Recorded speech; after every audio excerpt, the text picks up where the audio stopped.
మాట్లాడకూడదు మీరు. మిమ్మల్నే. మాట్లాడకూడదు. డిస్కషన్ పెట్టకూడదిక్కడ. సరే ఈ సమయంలో మరి సహోదరులకి సమయాన్ని అప్పగిస్తున్నాను.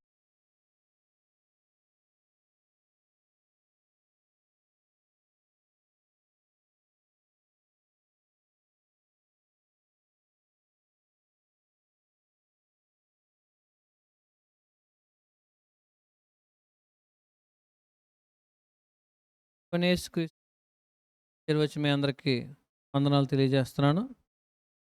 ప్రార్థన చేసుకొని దేవుని వాక్యాన్ని ధ్యానించడానికి ప్రయత్నం చేద్దాం. పరలోకమందున మా తండ్రి, అత్యంత కృపా కనికరాలు గల పరలోకపు దేవ, మా ప్రభు అయిన యేసుక్రీస్తు వారి ద్వారా మాకు అనుగ్రహించిన ప్రతి ఆశీర్వాదాన్ని బట్టి, మా జీవితాల్లో చేస్తున్న మేలుని బట్టి కృతజ్ఞతాస్తుతులు చెల్లిస్తున్నాం. సర్వశక్తి గల తండ్రి, మీ అనాది సంకల్పం ప్రకారం మీరు మాకు అనుగ్రహించిన రక్షణ భాగ్యాన్ని బట్టి మిమ్మల్ని స్తుతిస్తూ మీ విలువైన వాక్కులను ధ్యానించడానికి సంఘము ద్వారా ప్రారంభించబడిన దేవుని గ్రంథం నేర్చుకున్న కార్యక్రమంలో భాగంగా తండ్రి, ఇదిగో మీ గ్రంథాన్ని వరుసగా ధ్యానించుచుండగా ఇప్పటివరకు మీరు చేసిన సహాయాన్ని బట్టి కృతజ్ఞతాస్తుతులు చెల్లిస్తూ తండ్రి, ఈరోజు కూడా మీ సహాయాన్ని కోరుబోతున్న నాకు సహాయాన్ని అనుగ్రహించున్న మీ పిల్లలు గ్రహించగలిగే వినగలిగే చెవులను అనుగ్రహించండి తండ్రి. మేము కేవలం వినివారు మాత్రమే మమ్మల్ని మేము మోసం చేసుకోకుండా వాక్య ప్రకారం ప్రవర్తించడానికి కృపా కనికరాలు దయచేయమని మా ప్రభువైన యేసుక్రీస్తు నామములో అడుగుచున్నాం పరమ తండ్రి. మనం ఆదికాండ గ్రంథంలో గడిచిన తరగతిలో గడిచిన శనివారం జరిగిన బైబిల్ క్లాసులో మొదటి అధ్యాయాన్ని, సృష్టి నిర్మాణ క్రమాన్ని ధ్యానించడం జరిగింది. అయితే ఈరోజు రెండవ అధ్యాయాన్ని ధ్యానించడానికి మనం ప్రయత్నం చేద్దాం. ఆదికాండ గ్రంథం రెండవ అధ్యాయము. మొదటి అధ్యాయానికి సంబంధించిన వివరణ ఆల్రెడీ జరిగిన తరగతులు చూసాం గనుక రెండవ అధ్యాయంలోనికి మనం వెళ్తున్నాం. ఈ రెండవ అధ్యాయంలో మనం ముఖ్యంగా ఏం చూస్తామంటే, దేవుడు ఆదాము అవ్వలను సృజించడం అనే సంగతిని, సందర్భాన్ని ఈ రెండవ అధ్యాయంలో చూస్తాం. అయితే ఈ రెండవ అధ్యాయంలో ఈ విషయాలే కాకుండా ఇంకా చాలా విషయాలు ఉన్నాయి. అవి ఒక్కొక్కటిగా ధ్యానించడానికి ప్రయత్నం చేద్దాం. ముందు ఆదికాండం రెండో అధ్యాయాన్ని విభజించాలి. దేవుడు వాక్యాన్ని నేర్చుకునే విధానాన్ని రాయించాడు. సత్యవాక్యంగా విభజించాలి. ఏ అధ్యాయము, ఏ గ్రంథము, ఏ వచనం, ఏ భాగం, అసలు దేవుడు దాంట్లో ఏం చెప్పాడు, ముఖ్యమైన విషయం అనే విషయాన్ని మనం ముందుగా విభజించగలిగితే, పుస్తకాలను విభజించడం చూసాం మనం. ఆదికాండ గ్రంథాన్ని మొత్తం విభజించాం. ఇప్పుడు ఒక అధ్యాయాన్ని విభజించబోతున్నాం. రెండో అధ్యాయంలో 1 నుండి 3 వచనాలు. ఆదికాండం రెండో అధ్యాయం. దేవుడు తన పని అంతటిని చేసి విశ్రాంతి తీసుకున్న సందర్భాన్ని చూస్తాం. ముఖ్యం రెండవదిగా 4 నుండి 7 వచనాల్లో మొదటి మనిషిని చేసిన సందర్భం గురించి రాయబడింది. తర్వాత 8వ వచనం కానించి 17వ వచనం దాకా ఏదెను తోటను చేయడం, ఏదెను తోటలో తన నరుణ్ణి ఉంచి వానికి ఆజ్ఞాపించడం. తర్వాత 18వ వచనం కానించి 25వ వచనం దాకా స్త్రీని నిర్మించడం. ఇది ఆదికాండం రెండో అధ్యాయం.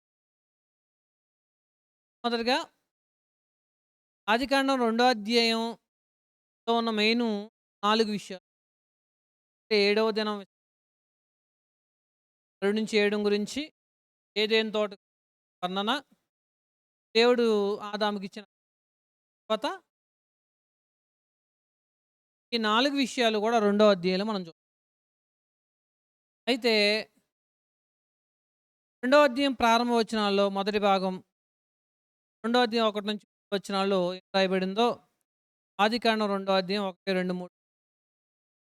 ఆకాశమును భూమియు వాటిలోనున్న సమస్త సమూహము పూర్తి చేయబడెను.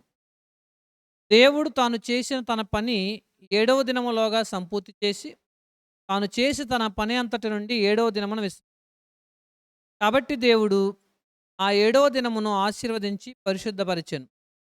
ఏలయనగా దానిలో దేవుడు తాను చేసినట్టు సృజించినట్టు తన పని అంతటి నుండి విశ్రమించెను.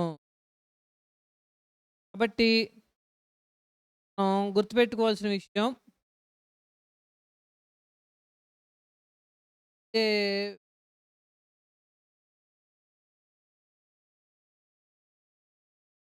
కూడా రైట్. ఇప్పుడు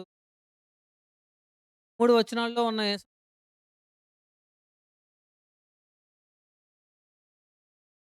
ఒకటి ఇంకా ఒకటి గమనించారో లేదో, ఆకాశమును వాటిలో ఉన్న సంపూర్తి చేయబడింది. ఎన్ని రోజుల్లో? 6 రోజుల్లో అది అయింది. వాటిలో ఉన్న ఏవైనా 6 రోజుల తర్వాత దేవుడు ఏమీ 6 రోజుల తర్వాత 7వ రోజు దాన్ని తీసుకుని తన సృష్టి ఏం చేశాడు? చేసేసాడు. సో, దేవుడు చేసిన లాస్ట్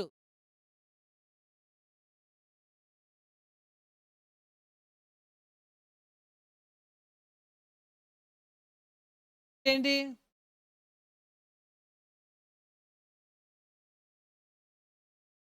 చేశాడు.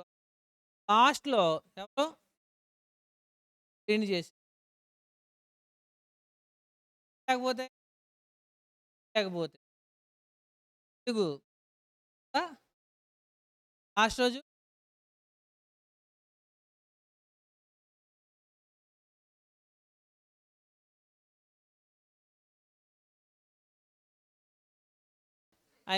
నా ఉద్దేశ్యం ఏంటంటే, దేవుడు సృష్టిలో స్త్రీకి కూడా ప్రత్యేకమైన స్థానం ఉంది పురుషులతో సమానంగా. అయితే 7వ దినాన్ని గురించి మాట్లాడదాం ముందు. ఈ మొదటి వచనంలో ఉన్న సందర్భం ఏంటంటే, దేవుడు సమస్తాన్ని, ఉనికిలోకి వచ్చిన ప్రతి దాన్ని 6 రోజులు పూర్తి చేశాడు.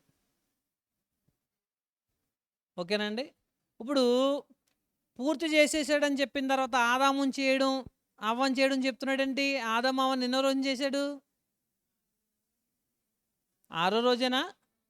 పూర్తయిపోయింది చూడండి. 1, 2, 3 వచనాలు పూర్తయిపోయిందా? పూర్తయిపోయిన తర్వాత ఏం చెప్తున్నాడు మళ్ళీ? అంటే అర్థం ఏంటి? మళ్ళీ ఇంకో రోజు వెళ్ళేమి? ఏ రోజు చేశాడు? 6వ రోజు ఏం జరిగిందో వివరిస్తున్నాడు. 1వ అధ్యాయము 26, 27, 28 వచనాల్లో ఏం జరిగిందో 2వ అధ్యాయంలో వివరిస్తున్నారు. సింపుల్‌గా చెప్పారు అక్కడాయన. ఇక్కడ స్పష్టంగా వివరించడం జరిగింది. రెండో విషయం, సృష్టి నిర్మాణం, మనిషిని సృజించడం దేవుని పని. అక్కడ ఒక పదం ఉంది చూడండి. ఏమంటే పదం? దేవుడు తన పని.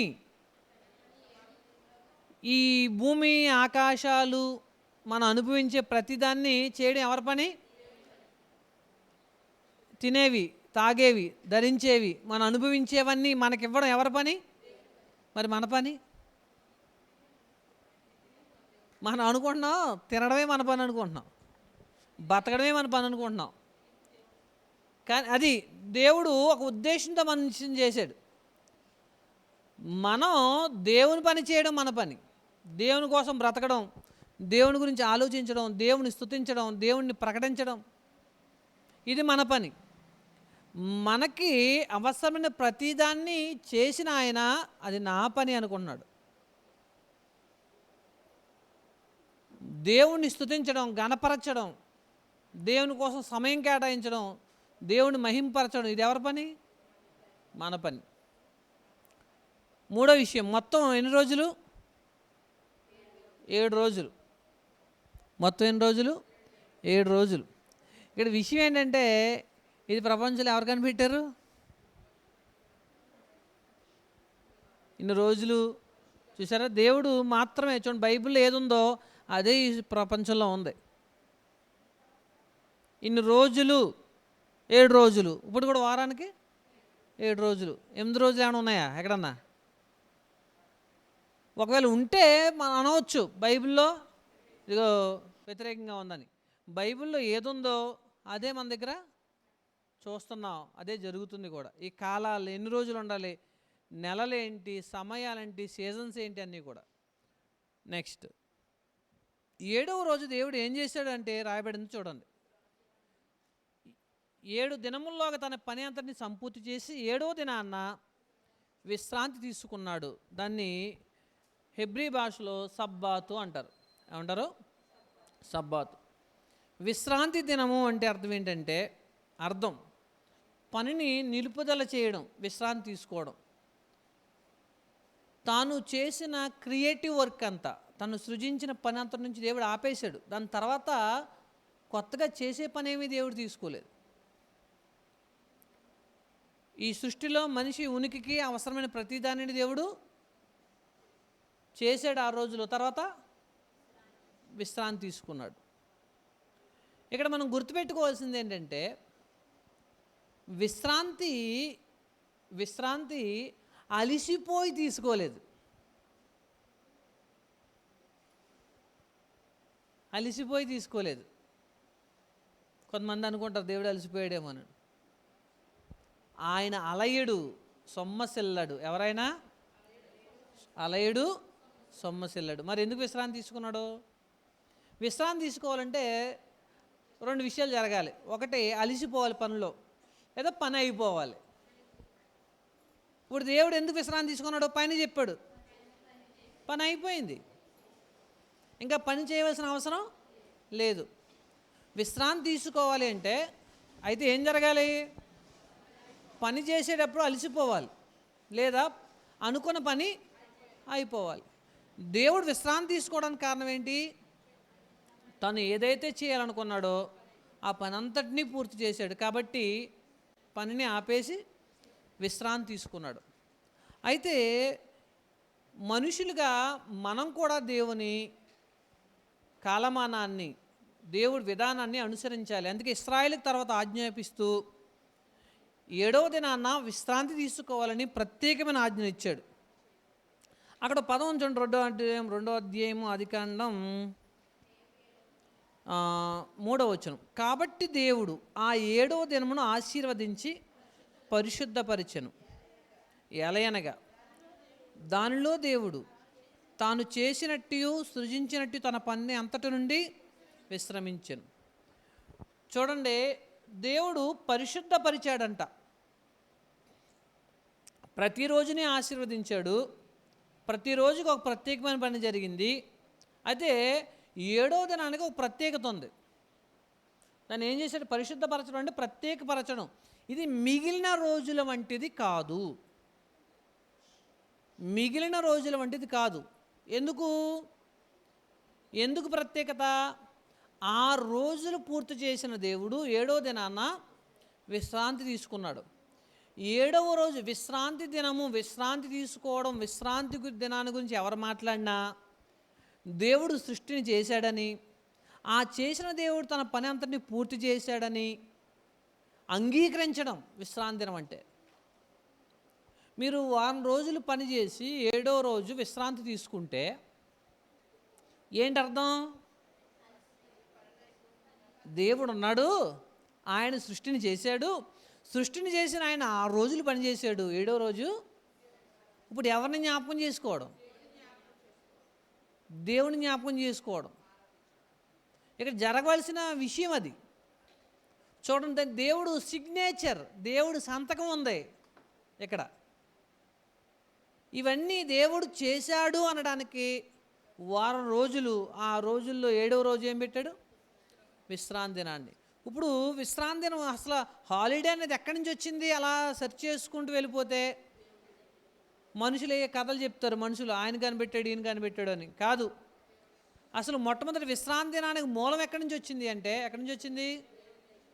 దేవుని దగ్గర నుంచి వచ్చింది. అది కూడా ఎందుకు?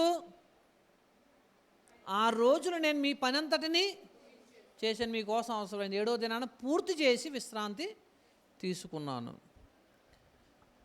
ఒక విషయం మనం మీకు చెప్పిన 6 రోజుల గురించి చెప్తున్నప్పుడు, ప్రతిరోజు మనం పని చేయాలి, ప్రతిరోజు పని చేయాలి. ఒక రోజుని వృధా చేయకూడదు. మనం ఈరోజు ఉన్నామంటే టైం పాస్ చేయడానికి లేవు, గుర్తుపెట్టుకోండి. టైం పాస్ చేయడానికి మన వల్ల పని జరగాలి, మన జీవనోపాధి పని, దేవుని పని. ఈరోజు ఉన్నాము అంటే మన వల్ల ప్రొడక్టివిటీ, ఉత్పత్తి రావాలి. అంటే అర్థం ఏంటి అంటే, ఉపయోగకరమైన మేలుకరమైన పని జరగాలి. అంటే అర్థం ఏంటి? శుభ్రంగా తినేసి పడుకోవడం అనేది దేవుడు ఆమోదించడు. దాని మన వల్ల ఏదో పని జరగాలి, అది మంచి పని జరగాలి. అయితే గుర్తుపెట్టుకోండి, అలాగే 6 రోజులు దేవుడు ఏం చేశాడు? పని చేశాడు. ఒక రోజుకి అర్థం, ఉదయం వెలుగు కలగని పలికాడు, వెలుగు కలిగింది, దేవుడు మంచిదని చూశాడు. అస్తమయమును ఉదయం కలగగా ఒక రోజు అయిందంటే, ముందు ఓ రోజు జరగడానికి ముందు ఒక పని. ఈరోజు నాకు ఓ రోజు అయిపోయింది, ఏం చేశాను చెప్పండి? వర్షం వస్తుందని పకోడీ వేసుకుని తినేసి పడుకున్నాం. అది పనా అంటే, అది పని కాదా అని నేను అంటలా. విషయం ఏంటంటే, ఉపయోగకరమైన మేలుకరమైన టైం పాస్ చేయడానికి కోసం కాదు పని. ఓకే, మనం బ్రతకాలి, జీవనోపాధి కోసం ఏమైనా పని చేసామా? లేదా మంచి పని ఏమైనా చేసామా? ఇతరులకు మేలు కలిగే సహాయం ఏమైనా చేసామా? లేకపోతే ఏదన్నా కొత్త పని నిర్మించడం కానీ, వ్యాపారం కానీ, పశువులు పెంచడం కానీ, లేకపోతే వ్యవసాయం కానీ, ఇంటి పని కానీ, ఏదో పని. విశ్రాంతి ఒక్కరోజు తీసుకుంటే మనుషులు కరెక్ట్గా ఆరోగ్యంగా ఉందరు. కాబట్టి మనోళ్ళు ఏం చేస్తున్నారు? ఎక్కువ విశ్రాంతి తీసుకోవడం వల్ల భోగాలు ఎక్కువైతే రోగాలు కూడా ఎక్కువ అవుతాయి. ఇంకొక విషయం మనం నేర్చుకోవాల్సింది ఏంటంటే, విశ్రాంతి దినానికి దేవుడు ఆమోద ముద్ర వేశాడు. 6 రోజులు పని చేయి, ఒకరోజు రెస్ట్ తీసుకోవాలి. గుర్తుపెట్టుకోండి, 6 రోజులు పని చేసి ఒకరోజు రెస్ట్ తీసుకోవాలి. దేవుడు చెప్పిన కాన్సెప్టే అది. నాకు ఇంకో రోజు ఎక్కువ డబ్బులు వస్తాయి చేయకూడదు అంతే. దేవుడు ఇశ్రాయేలుకి ఏం చెప్పాడు తెలుసా? ప్రతి 7వ సంవత్సరం మీ భూమికి ఏం చేయండి? విశ్రాంతి ఇవ్వండి అని. ఇవ్వలేదంటే ఎందుకు? 7వ సంవత్సరం వేస్తే సంవత్సరం పంట పోద్దే అని. దేవుడు 70 సంవత్సరాలు విశ్రాంతి ఇచ్చాడు ఆ నేలకి. వీళ్ళు ఏం చేశారు? 7 సంవత్సరాలకి ఒకసారి విశ్రాంతి ఇస్తే, ఇర్మియా గ్రంథం చివరి అధ్యాయంలో అదే మాట చెప్తారన్నమాట. ఒకవేళ ఇప్పుడు తీయాల్సిన అవసరం లేదు. విశ్రాంతి దినాలని అనుభవించినట్లుగా మీకు ఒక విషయం చెప్పనా? మీరు విశ్రాంతి తీసుకోకుండా యంత్రాల్లో పనిచేస్తే మీరు విశ్రాంతి తీసుకునే టైం వస్తుంది. మీకు అర్థమైందో లేదని చెప్పింది. ఎక్కడ తీసుకుంటారో, ఎలా తీసుకుంటారో అనేది తర్వాత విషయం. మీరు విశ్రాంతి తీసుకోకుండా పని చేస్తే, ఎందుకు? దేవుడి నిర్మాణంలో, దేవుని స్ట్రక్చర్లో ఉంది అది. ఈరోజు కూడా పని చేయాలి, అసలు ఖాళీ లేకుండా, అది సరైన విధానం కాదు అసలు. దేవుడు ఎందుకు ఇంత సిస్టమ్ పెట్టాడు? ఆయనకి మనిషి గురించి తెలుసు, తన సృష్టి గురించి తెలుసు. రైట్. ప్రతి విశ్రాంతి దినము దేవుడు సృష్టికర్త అనే ప్రకటిస్తుంది. విశ్రాంతి దినం అంటే మాట్లాడేమంటే, దేవుడు సృష్టిని సృష్టించిన ఆయన ఉన్నాడు. ఆయన సృష్టిని ఎన్ని రోజుల్లో చేశాడు? 6 రోజుల్లో చేశాడు. 7వ రోజు ఏం తీసుకున్నాడు? మనల్ని కూడా ఏం తీసుకోమన్నాడు? ఇశ్రాయేలుకి చెప్పాడు అన్నమాట. ఇశ్రాయేలుకి చెప్పాడు. ప్రత్యేకంగా ఏమని చెప్పాడు? 6 దినాలు పనిచేసి 7వ దినాన్న చూడండి కావాలంటే. నిర్గమాకాండం 20 వచ్చు. నిర్గమాకాండం 20 వచ్చు. విశ్రాంతి దినమును పరిశుద్ధంగా ఆచరించుటకు జ్ఞాపకం ఉంచుకొనుము. 6 దినములు నువ్వు కష్టపడి నీ పని అంత చేయవలను. ఏడవ దినమున నీ దేవుడైన యెహోవాకు విశ్రాంతి దినము. దానిలో నీవైనను నీ కుమారుడైనను నీ కుమార్తె అయినను నీ దాసుడే నీ దాసి నీ పశువైనను ఏ పరదేశైనను ఏ పని చేయకూడదు. 6 దినముల్లో యెహోవా ఆకాశమును భూమిని సముద్రమును వాటిలో సమస్తను సృజించి 7వ దినమును విశ్రమించును. అందుచేత యెహోవా విశ్రాంతి దినమును ఆశీర్వదించి దాన్ని పరిశుద్ధపరిచెను. దేవుడు చాలా క్లియర్గా చెప్పాడు చూడండి ఇశ్రాయేలుకి. కష్టపడి పని చేయని రోజులు 6 రోజులు. మనం దేవుడి మాట అంటామా? వినం. వాళ్ళు కూడా వినలేదు. వాళ్ళు కూడా ఇశ్రాయేలు కూడా దేవుడి మాట వినలేదు. కాబట్టి విశ్రాంతి తీసుకునే దేవుడు భూమికి విశ్రాంతి ఇమ్మన్నాడు, ఇవ్వలేదు వీళ్ళు. ఈ భూమికి విశ్రాంతి రావాలని ఏం చేయాలి? వీళ్ళని తీసేయాలి. వీళ్ళు ఇక్కడ ఉంటే పంట వేస్తారు, మళ్ళీ విశ్రాంతి లేకుండా చేస్తారు. భూమికి విశ్రాంతి లేకుండా చేశారు కాబట్టి వీళ్ళకి విశ్రాంతి లేకుండా పోయింది. పరాయి దేశంలో 70 సంవత్సరాలు ఏం చేశారు? బానిసలుగా బతికారు. మీకు చాలామంది చరిత్రలో చెప్తూ ఉంటారు, గొడ్డులో చాకరీ చేశాను, ఇప్పుడు మనసు మీద పడి ఏడుస్తున్నానని. ఎందుకు? అది ఆ ప్యాటర్న్ మానేసాం మనం. దేవుడు పెట్టిన నియమాన్ని పట్టించుకోలేదు. కాబట్టి గుర్తుపెట్టుకోండి, మన టైం టేబుల్లో సిస్టమేటిక్గా ఉండాలి. ఇది పని, నా పని. దేవుడు మనిషిని విశ్రాంతి తీసుకోవడానికి ఒకరోజు ఆమోద ముద్ర వేశాడు. ప్రతిరోజు పని చేసిన ఆయనే ప్రతిరోజుకి సార్థకత ఉంది. అటువంటి దేవుడే ఒకరోజు ఏం చెప్పాడు? విశ్రాంతి తీసుకోండి అన్నాడు. కాబట్టి విశ్రాంతి దినం అనగానే ఏం గుర్తు రావాలి? దేవుడు సృష్టిని చేశాడు, అందుకు దేవునికి మనం కృతజ్ఞతాస్తుతులు చెల్లించాలి. రైట్. 2వ అధ్యాయం 4 నుంచి 7 వచనాలు. ఇప్పుడు 1, 2, 3 వచనాలు ఉన్న సందర్భాన్ని మనం చూసాం. ఇప్పుడు 2వ అధ్యాయం 4 నుంచి 7 వచనాల్లో ఏం రాయబడిందో చూద్దాం. 2వ అధ్యాయం 4, 5, 6, 7 వచనాలు. దేవుడని యెహోవా భూమిని ఆకాశమును చేసిన దినమందు భూమి ఆకాశములు సృజించబడినప్పుడు వాటి ఉత్పత్తి క్రమము ఇదే. ఇది దేవుడు ఇక్కడ ఏం చెప్తున్నాడు అంటే, ఆది కాండంలో ఒక పద్ధతి ఉంటుంది. ఇప్పుడు ఉత్పత్తి క్రమం ఇదే అని ఉందా?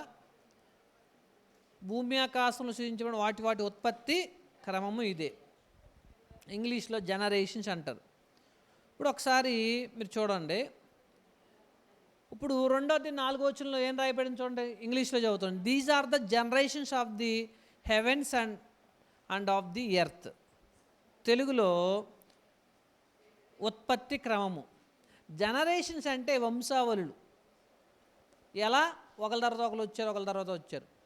భూమి ఆకాశముల వంశావళి బాగా చెప్పాలంటే అచ్చ తెలుగులో ట్రాన్స్లేట్ చేస్తే. ఎందుకంటే ఆది కాండంలో ఈ పదం చాలాసార్లు ఉంటుంది. చూడండి ఒకసారి 5వ అధ్యాయం 1వ వచనం చూడండి. ఆదాము వంశావళి గ్రంథం మీద దేవుడు ఆదామును సృజించిన దినమున దేవుని పోలికగా అతన్ని చేశాను. 2వ అధ్యాయం 4వ వచనం ఉంది కదా, ఇదే ప్యాటర్న్ ఒక 10 సార్లు కనబడుతుంది మనకి ఆది కాండంలో. చూడండి ఇంకోటి, ఎందుకు చెప్తాను. 6వ అధ్యాయం 9వ వచనం. నోవాహు వంశావళి ఇదే ఉందా? తర్వాత 5వ వచనం, 10వ అధ్యాయం 32వ వచనం, 10:32 అదే ఆది కాండం. నోవాహు కుమారుల వంశములు ఇవే. తర్వాత 11:27 తెరహు వంశావళి ఇదే. తర్వాత 25:12 25వ అధ్యాయం 12వ వచనం.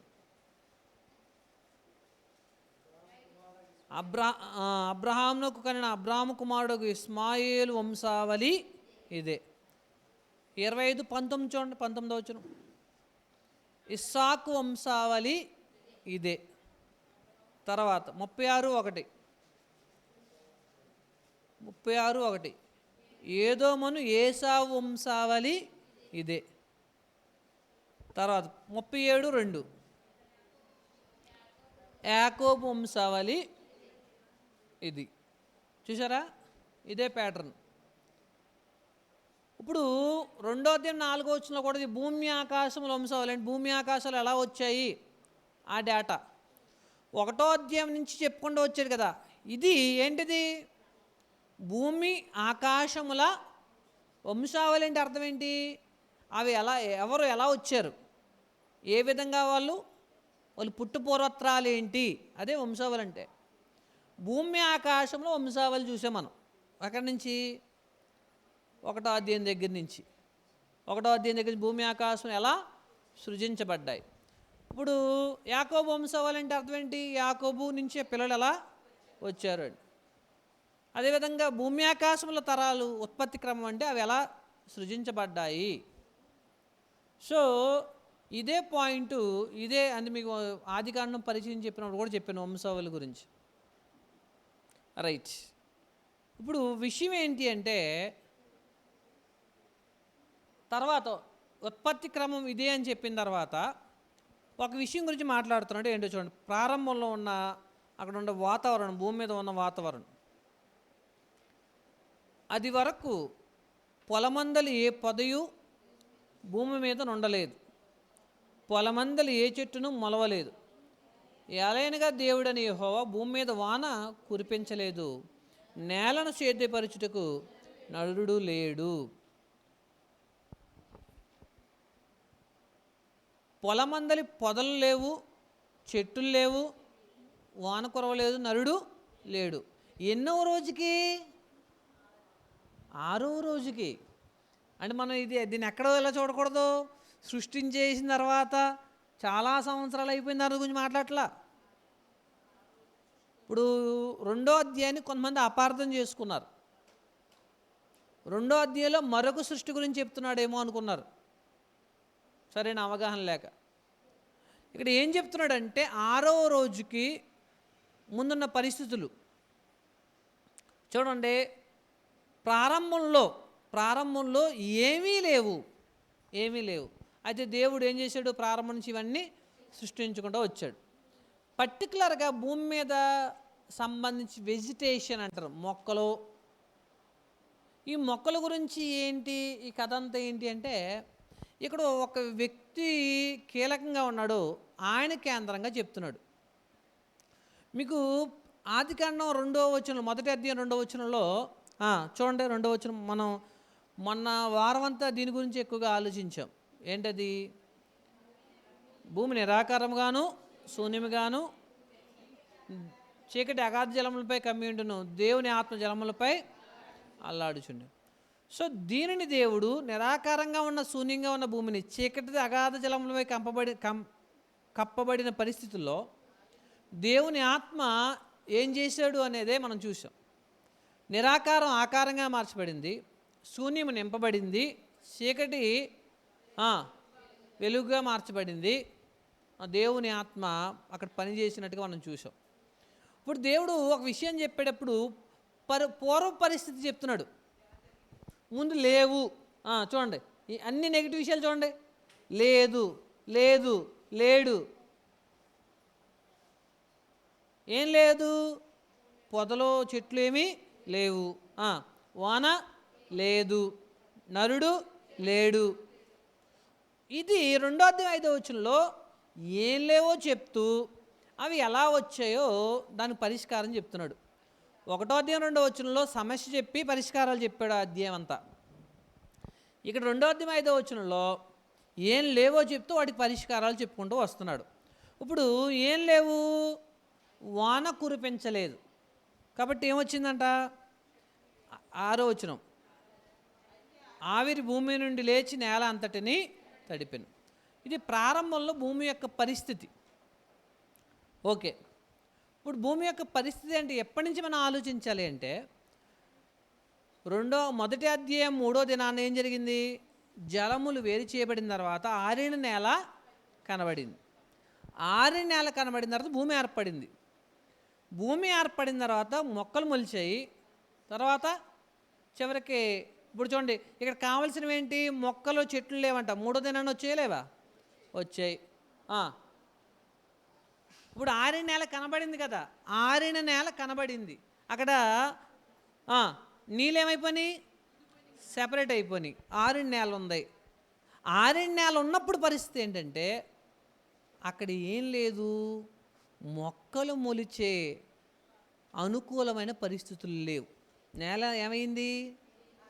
ఆరిపోయింది. అప్పుడు పరిస్థితి ఏంటి? మొక్కలు చెట్లు ఏమీ లేవు. ఇంతకీ ఇదంతా ఎందుకోసం చెప్తున్నాడంటే ఏదైనా తోటను చేయడానికి, నరుని నిర్మించడానికి అక్కడ పరిస్థితులను చెప్పుకుంటూ పరిష్కారం ఎలా వచ్చిందో చెప్పాడు. ఇప్పుడు చూడండి, తర్వాత వాన కురిపించలేదు. దేవుడు భూమి మీద వాన కురిపించలేదు. మరి ఎలా భూమి తడిచింది? మొక్కలు మొలవడానికి నీరు అనేది కావాలి, కానీ నేల ఆరిన నేల అయింది కదా. తర్వాత మూడో దినం నుంచే మొక్కలు, పొదలు, చెట్లు అన్నీ సృజించబడినట్లుగా మొదటి అధ్యాయంలో మనం చూసాం. ఇది ప్రారంభంలో భూమి యొక్క పరిస్థితి. మూడో దినాన మొక్కలు, చెట్లు, పొదలన్నీ సృజించబడ్డాయి. సృజించబడాలి అంటే ఏం కావాలి? వాటర్ సోర్స్ కావాలి, నీరు కావాలి. నీరు కావాలి. అది ఎలా వచ్చిందో 6వ వచనంలో చెప్పడుతుంది. ఎలా వచ్చిందంట? ఆవిరి భూమి నుండి లేచి నేల అంతటిని తడిపాను. దాని అర్థం ఏంటో చెప్తాను మీకు తర్వాత. చూడండి, సమస్య ఏంటి? ఇప్పుడు నరుడు లేడు అన్నాడు కదా. 6వ దినాన మనిషిని చేశాడు.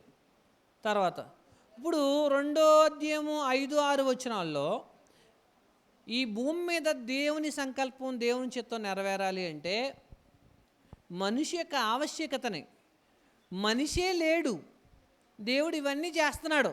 అసలు ఉండవలసిన ముఖ్యమైన వ్యక్తి ఎవరు? మనిషి. ఆ మనిషిని ఎలా చేశాడు అని మనకు అర్థం కావడానికి తీసుకెళ్తున్నాడు నెమ్మదిగా.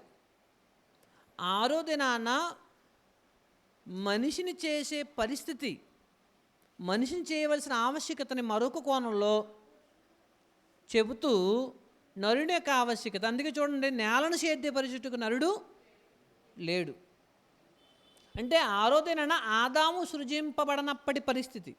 ఇప్పుడు లేడు, కావాలి. ఇప్పుడు ఎవరు కావాలి? నరుడు కావాలి. మొక్కలు లేవు. 3వ దినాన నీళ్లు లేవు, వాన కురిపించలేదు కదా. ఇప్పుడు ఏం కావాలి? చూడండి, ఒక్కొక్కటి వచ్చింది. ఇప్పుడు చూద్దాం ఇంకా క్లియర్గా. వాన కురిపించలేదు, వేరొక మూలం ద్వారా నేల తడిచింది. అది ఎలాగో చూద్దాం.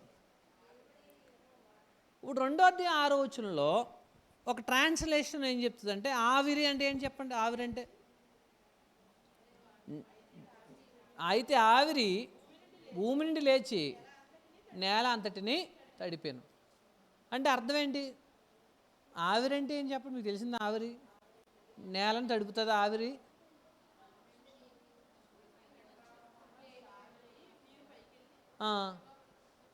ఓకే, మనం అనుకున్న, వినండి, మనం అనుకున్న నీరు వేడి చేస్తే వచ్చిన ఆవిరి కాదు ఇక్కడ. విషయం ఏంటంటే చూడండి, NIV new international version and translation ఏముంటుందంటే, but streams came up from the earth and water the whole surface of the ground. అంటే అర్థం ఏంటంటే, స్ట్రీమ్స్ అంటే ఇంగ్లీష్లో, తెలుగులో అర్థం చూడండి, ప్రవాహాలు, భూగర్భ జలాలు, నీటి ఓటలు. వాటర్ ఎక్కడి నుంచి రాలేదు? పైనుంచి రాలేదు, కానీ ఎక్కడ ఉన్నాయి? భూమిలో ఉన్నాయి. ఇంకొకటి మిస్ట్ అంటారు. దీని అర్థం చూడండి, MIST, మిస్ట్ అంటే పొగ లేదా ఆవిరి. ఓకే, ఇంకో చోట ఇంకో వెర్షన్లో స్ప్రింగ్స్, ఓట నీరు అంటారు. నీరు ఊరు, జలాల నీటి ఓట. అది వచ్చి ఏం చేసింది? నేలని తడిపింది. ఇక్కడ పర్టికులర్గా దేనికోసం, ఏ నేల అనే దాని గురించి మనం ఆలోచిస్తే, ఏ నేల పర్టికులర్గా ఇప్పుడు పెద్ద పిక్చర్ చెప్పాడు. మొత్తం భూమి మీద ఏమీ లేవు, వాన కురిపించలేదు. అయితే ఈ మొక్కలు మొలవడానికి అవసరమైన నీటి సోర్సు, నీరు ఎక్కడి నుంచి వచ్చింది? ప్రవాహాలు. ప్రవాహాలు అంటే ఏముండాలి అక్కడ? నదులు ఉన్నాయి. వెంటనే నదులు వచ్చినాయి చూడండి. నెక్స్ట్ కిందకు వచ్చేసరికి నది గురించి మాట్లాడా లేదా? వాన లేదు, వర్షం రాలేదు. మరి ఎలాగా? మనకు వర్షాధార పంటలు ఉంటాయి. వర్షాధార పంటలు అంటే ఏంటి? కేవలం వాన ద్వారానే పండుతాయి. రాయలసీమ లాంటి కొన్ని జిల్లాల్లో. నీటి ఆధారిత పంటలు అంటారు. అంటే మన పశ్చిమ గోదావరి, తూర్పు గోదావరి జిల్లాలో నీటి ఆధారిత పంటలు అంటే మనకు వర్షం రాకపోయినా గోదావరి నుంచి కాలువల ద్వారా వచ్చి నీరుంటే చాలు. ఇప్పుడు వర్షం లేదు, మరి ఎలా వచ్చే వాటర్ మన చేనులోకి? కాలువల ద్వారా. ఇప్పుడు ఆయన వాన కురిపించలేదు, కానీ ఎలా వచ్చినాయి? అది అది ఎలా కిందకి చెప్పుకుంటూ వచ్చాడు. నెక్స్ట్ చూడండి, ఓటలు లేదా నదీ ప్రవాహం ద్వారా నేలను తడిపాయి. ఓకే అండి. ముఖ్యంగా ఇక్కడ స్పెసిఫిక్గా ఏదైనా తోట గురించి చెప్తున్నాడు చూడండి. ఇక్కడ మనం 2వ అధ్యాయము 7వ వచనం దగ్గర నుంచి వస్తే యావత్ భూమి గురించి కాకుండా ఏదైనా తోట గురించి మాట్లాడుతున్నాడు చూడండి. ఆ, ఆ, చూడండి తర్వాత 7వ వచనం 4 నుంచి 7వ వచనాల్లో ఇక్కడ పర్టికులర్గా ఏదైనా తోట అనడానికి కారణం ఏంటంటే నెక్స్ట్ ఏదైనా తోట గురించి ఇంట్రడక్షన్ చెప్తున్నాడు. ఇప్పుడు నరుడు నిర్మించాడు. నరుడు ఎక్కడ ఉండాలి? ఒక ప్రాంతంలో ఉండాలి. ఆ ప్రాంతంలో ఉండాలంటే ఏముండాలి? అతని నివాసయోగ్యమైన ఆహారానికి అవసరమైన ప్రతి పరిస్థితులు ఉండాలి. అవి ఎలా తయారు చేయబడ్డాయి, ఎలా సృజించబడ్డాయి చెప్పుకుంటూ వస్తున్నాడు. చూడండి, వ్యవసాయం లేదా సేద్యం ప్రారంభానికి కావాల్సిన వాటి గురించి పరిచయం చేశాడు. చూడండి, ఏం కావాలి? వ్యవసాయం చేయాలంటే, సేద్యం చేయాలంటే నేల కావాలి, సృజించాడు. మొక్కలు, చెట్లు, పొదలు కావాలి, సృజించాడు. నీరు, ఇవన్నీ చూడండి. 5-6 వచనాలు లేవు అంటున్నాడు. మొక్కలు లేవు, తర్వాత నీరు లేదు. ఇప్పుడు సేద్యపరచడానికి ఎవరు లేరు? నరుడు లేదు. సేద్యం చేయాలి, ఇప్పుడు ఎవరు కావాలి? నరుడు కావాలి. నెక్స్ట్ ఇప్పుడు ఇవి సమస్యలు, ఇవి లేవు.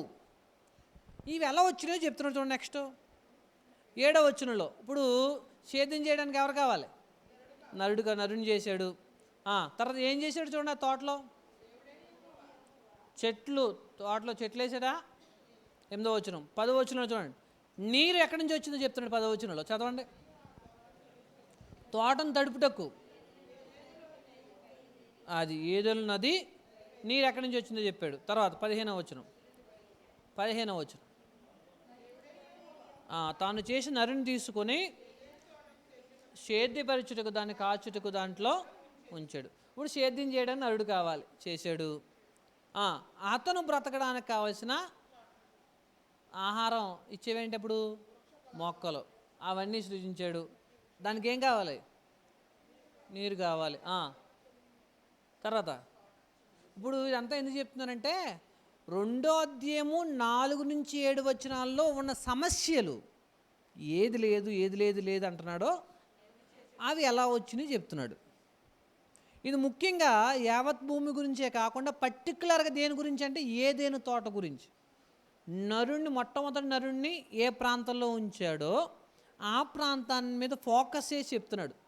మీకు చెప్పాను, సృష్టిని చేసినప్పుడు దేవుడు విశ్వం కేంద్రంగా కాకుండా భూమి కేంద్రంగా చెప్తాడు.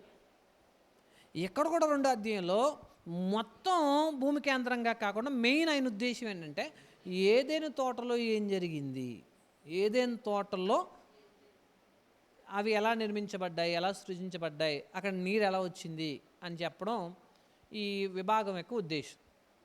రైట్. ఎందుకు? ఆయన సృష్టి యావత్తులో ముఖ్యమైన వ్యక్తి ఆయన స్వరూపంలో పోలికలో సృజింపబడిన మనిషి మాత్రమే. కాబట్టి ఆ మనిషికి ఎక్కువ వాల్యూ ఇచ్చాడు. ఆ మనిషి పుట్టు పూర్వతలన్నింటినీ స్పష్టంగా రాయించాడు. ఇప్పుడు మిగతా వాటికి బైబిల్కి తేడా ఏంటంటే, బైబిలు దేవుడు మనిషిని చాలా ఉన్నతంగా గొప్పవాడిగా చూపించి ఈ భూమిని, ఈ సృష్టిని పరిపాలించమని అధికారాన్ని ఇచ్చిన వాడిగా చూపించాడు. మనల్ని జంతువులతో సమానంగానో మిగతా వాటితో సమానంగా ఎక్కడా చేయలేదు.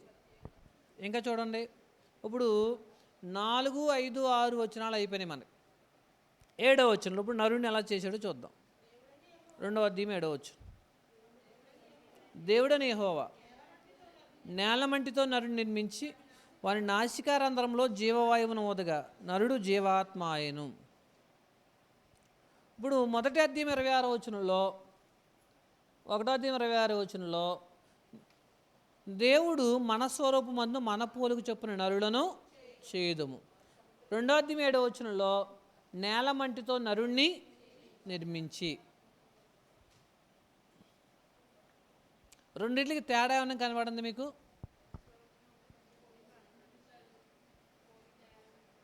అక్కడ ఏంటి?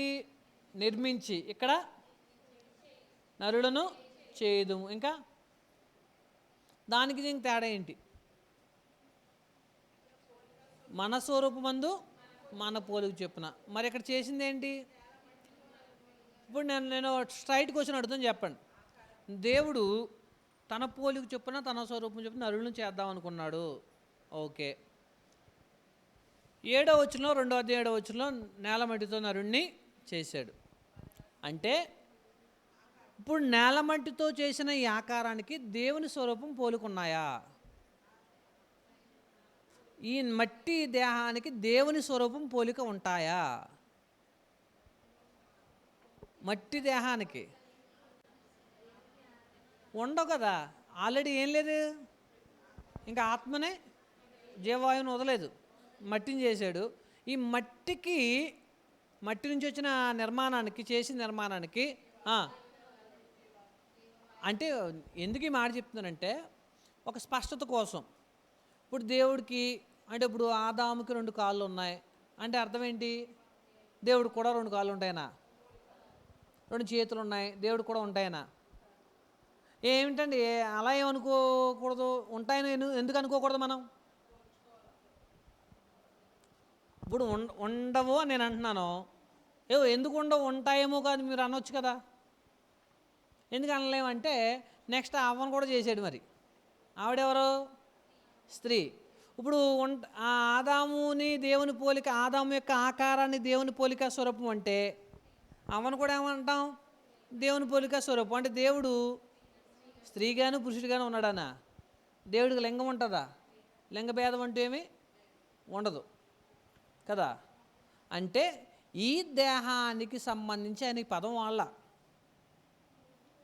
భౌతిక సంబంధంగా కనపడి ఈ దేహానికి దేవుని స్వరూపం పోలిక ఉండదు. అంటే మనం అందరూ ఒకే పోలికలో ఉండాలి. ఇప్పుడు అంతే కదా, అందరూ ఒకేలా ఉండాలి. ఒకే రూపం, ఒకే హైటు, ఒకే కలరు, అన్నీ ఒకేలా ఉండాలి.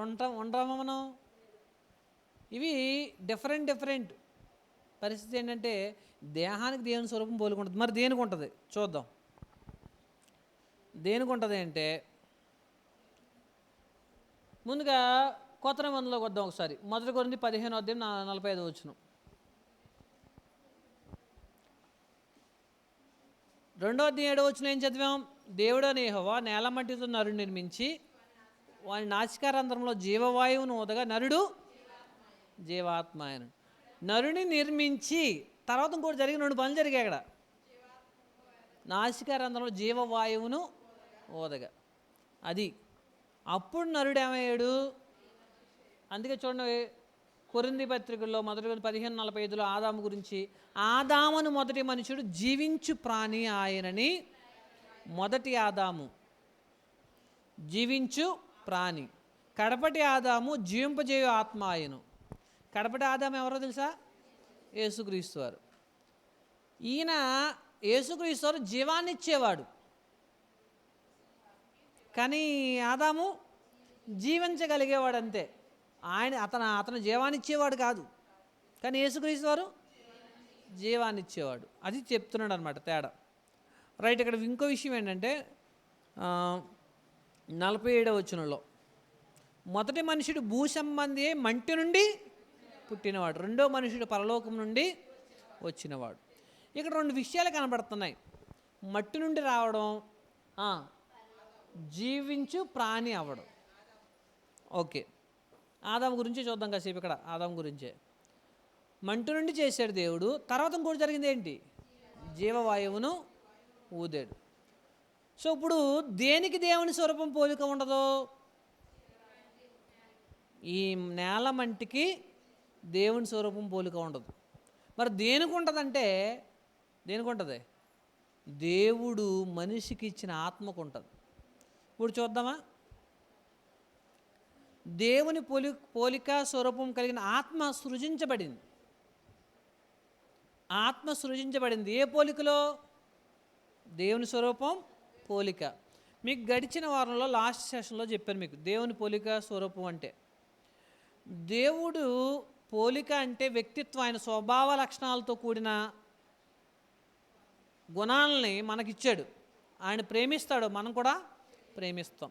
ఆయన ద్వేషిస్తాడు, మనం కూడా ద్వేషించగలుగుతాం. ఆయన దేన్ని ద్వేషిస్తాడు? పాపాన్ని ద్వేషిస్తాడు. నీతిని ప్రేమిస్తాడు, దుర్నీతిని ద్వేషిస్తాడు. ఆయన కలిగిన స్వేచ్ఛా చిత్తము, ఫ్రీ విల్ అంటారు ఇంగ్లీష్లో, అది మనిషికి కూడా ఉంది. మీ నిర్ణయాలు సొంతంగా తీసుకోవచ్చు. నచ్చితే చూడండి, మీకు ఫేవరెట్ కలర్స్ ఉంటాయి ఉండవా? నాకు ఫేవరెట్ కలర్ లేదనే వాళ్ళు ఉంటారా? అర్థమైంది మీకు? ఏదో ఒకటి చెప్తారు, కొంతమంది 2-3 చెప్తారు, కానీ వాళ్ళకి కొన్ని ఇష్టాలు ఉంటాయి. చూడండి, ఇప్పుడు చిన్నపిల్లలు కూడా ఏం చెప్తున్నారు? నాకు ఇదే డ్రెస్ కావాలి, నాకు ఇదే తింటాను. చూసారా, వాళ్ళకు కూడా ఏముంది? ఇది ఎక్కడి నుంచి వచ్చింది? దేవుడిచ్చాడు. దేనికి కాదు అంటే దేహానికి కాదు, దేవుడు మనిషిని సృజించిన ఆత్మకి ఇచ్చాడు. మీకు నేలమట్టితో చూడండి, దేవుని పోలిక స్వరూపం కలిగిన ఆత్మ సృజించబడింది, నేలమట్టితో దేహము నిర్మించబడింది. రెండింటికి తేడా అది. నేలమట్టితో ఆత్మ నివసించడానికి అనుకూలమైన దేహం చేయబడింది. నివసించే ఈ దేహానికి దేవుని స్వరూపం పోలిక ఉండవు, కానీ నివసించే ఆత్మకి అంటే ఆత్మకు మాత్రమే దేవుని స్వరూపం పోలిక ఉంటాయి. ఎలాగో చూడండి, కావాలంటే మీకు జకర్యా గ్రంథం 12వ అధ్యాయం మొదటి వచనంలో మాట ఉంది. జకర్యా గ్రంథం 12వ అధ్యాయం మొదటి వచనం, దేవోక్తి ఇశ్రాయేలును గూర్చి వచ్చిన యెహోవా వాక్కు, ఆకాశ మండలమును విశాలపరిచి భూమికి పునాది వేసి మనుష్యుల అంతరంగములో జీవాత్మను సృజించు యెహోవా సెలవిచ్చున్నదేమనగా. ఆయన ఏం చేస్తారంట? అంతరంగం జీవాత్మను సృజించేవాడు. జీవాత్మను సృజించేవాడు ఎవరు? దేవుడు. ఎందుకు అంటే ఆయన ఏమన్నాడు? మన పోలిక చొప్పున, మన స్వరూపం చొప్పున నరులను చేయుదు. ఆదాము హవ్వ, స్త్రీ పురుషులిద్దరూ కూడా దేవుని చేత సృజించబడిన ఆత్మలు. ఎలాగా? దేవుని పోలిక స్వరూపం కలిగిన వాళ్ళు. దేవుడు ఆత్మ, మనం కూడా ఎవరు? ఆత్మలు. దేవుడికి చావు లేదు, మనకు కూడా చావు లేదు. ఆ స్వరూపాన్ని దేవుడు మనిషికి ఇచ్చాడు. ఈ ప్రకృతిలో దేనికి ఇవ్వలేనిది దేవుడు మనిషికి ఇచ్చాడు. అదే చెప్తున్నాడు ఇక్కడ. రైట్, ఇప్పుడు మనిషి గురించి ఇంకా డీటెయిల్గా చూద్దాం. మనిషి గురించి, మనిషి 2 భాగాలు ఏంటవి? శరీరము, ఆత్మ. ఎలా చెప్తున్నాం శరీరం ఆత్మ అని? ఇప్పుడు దాకా చూసాం కదా. ఎలా చూసాం ఇప్పుడు దాకా?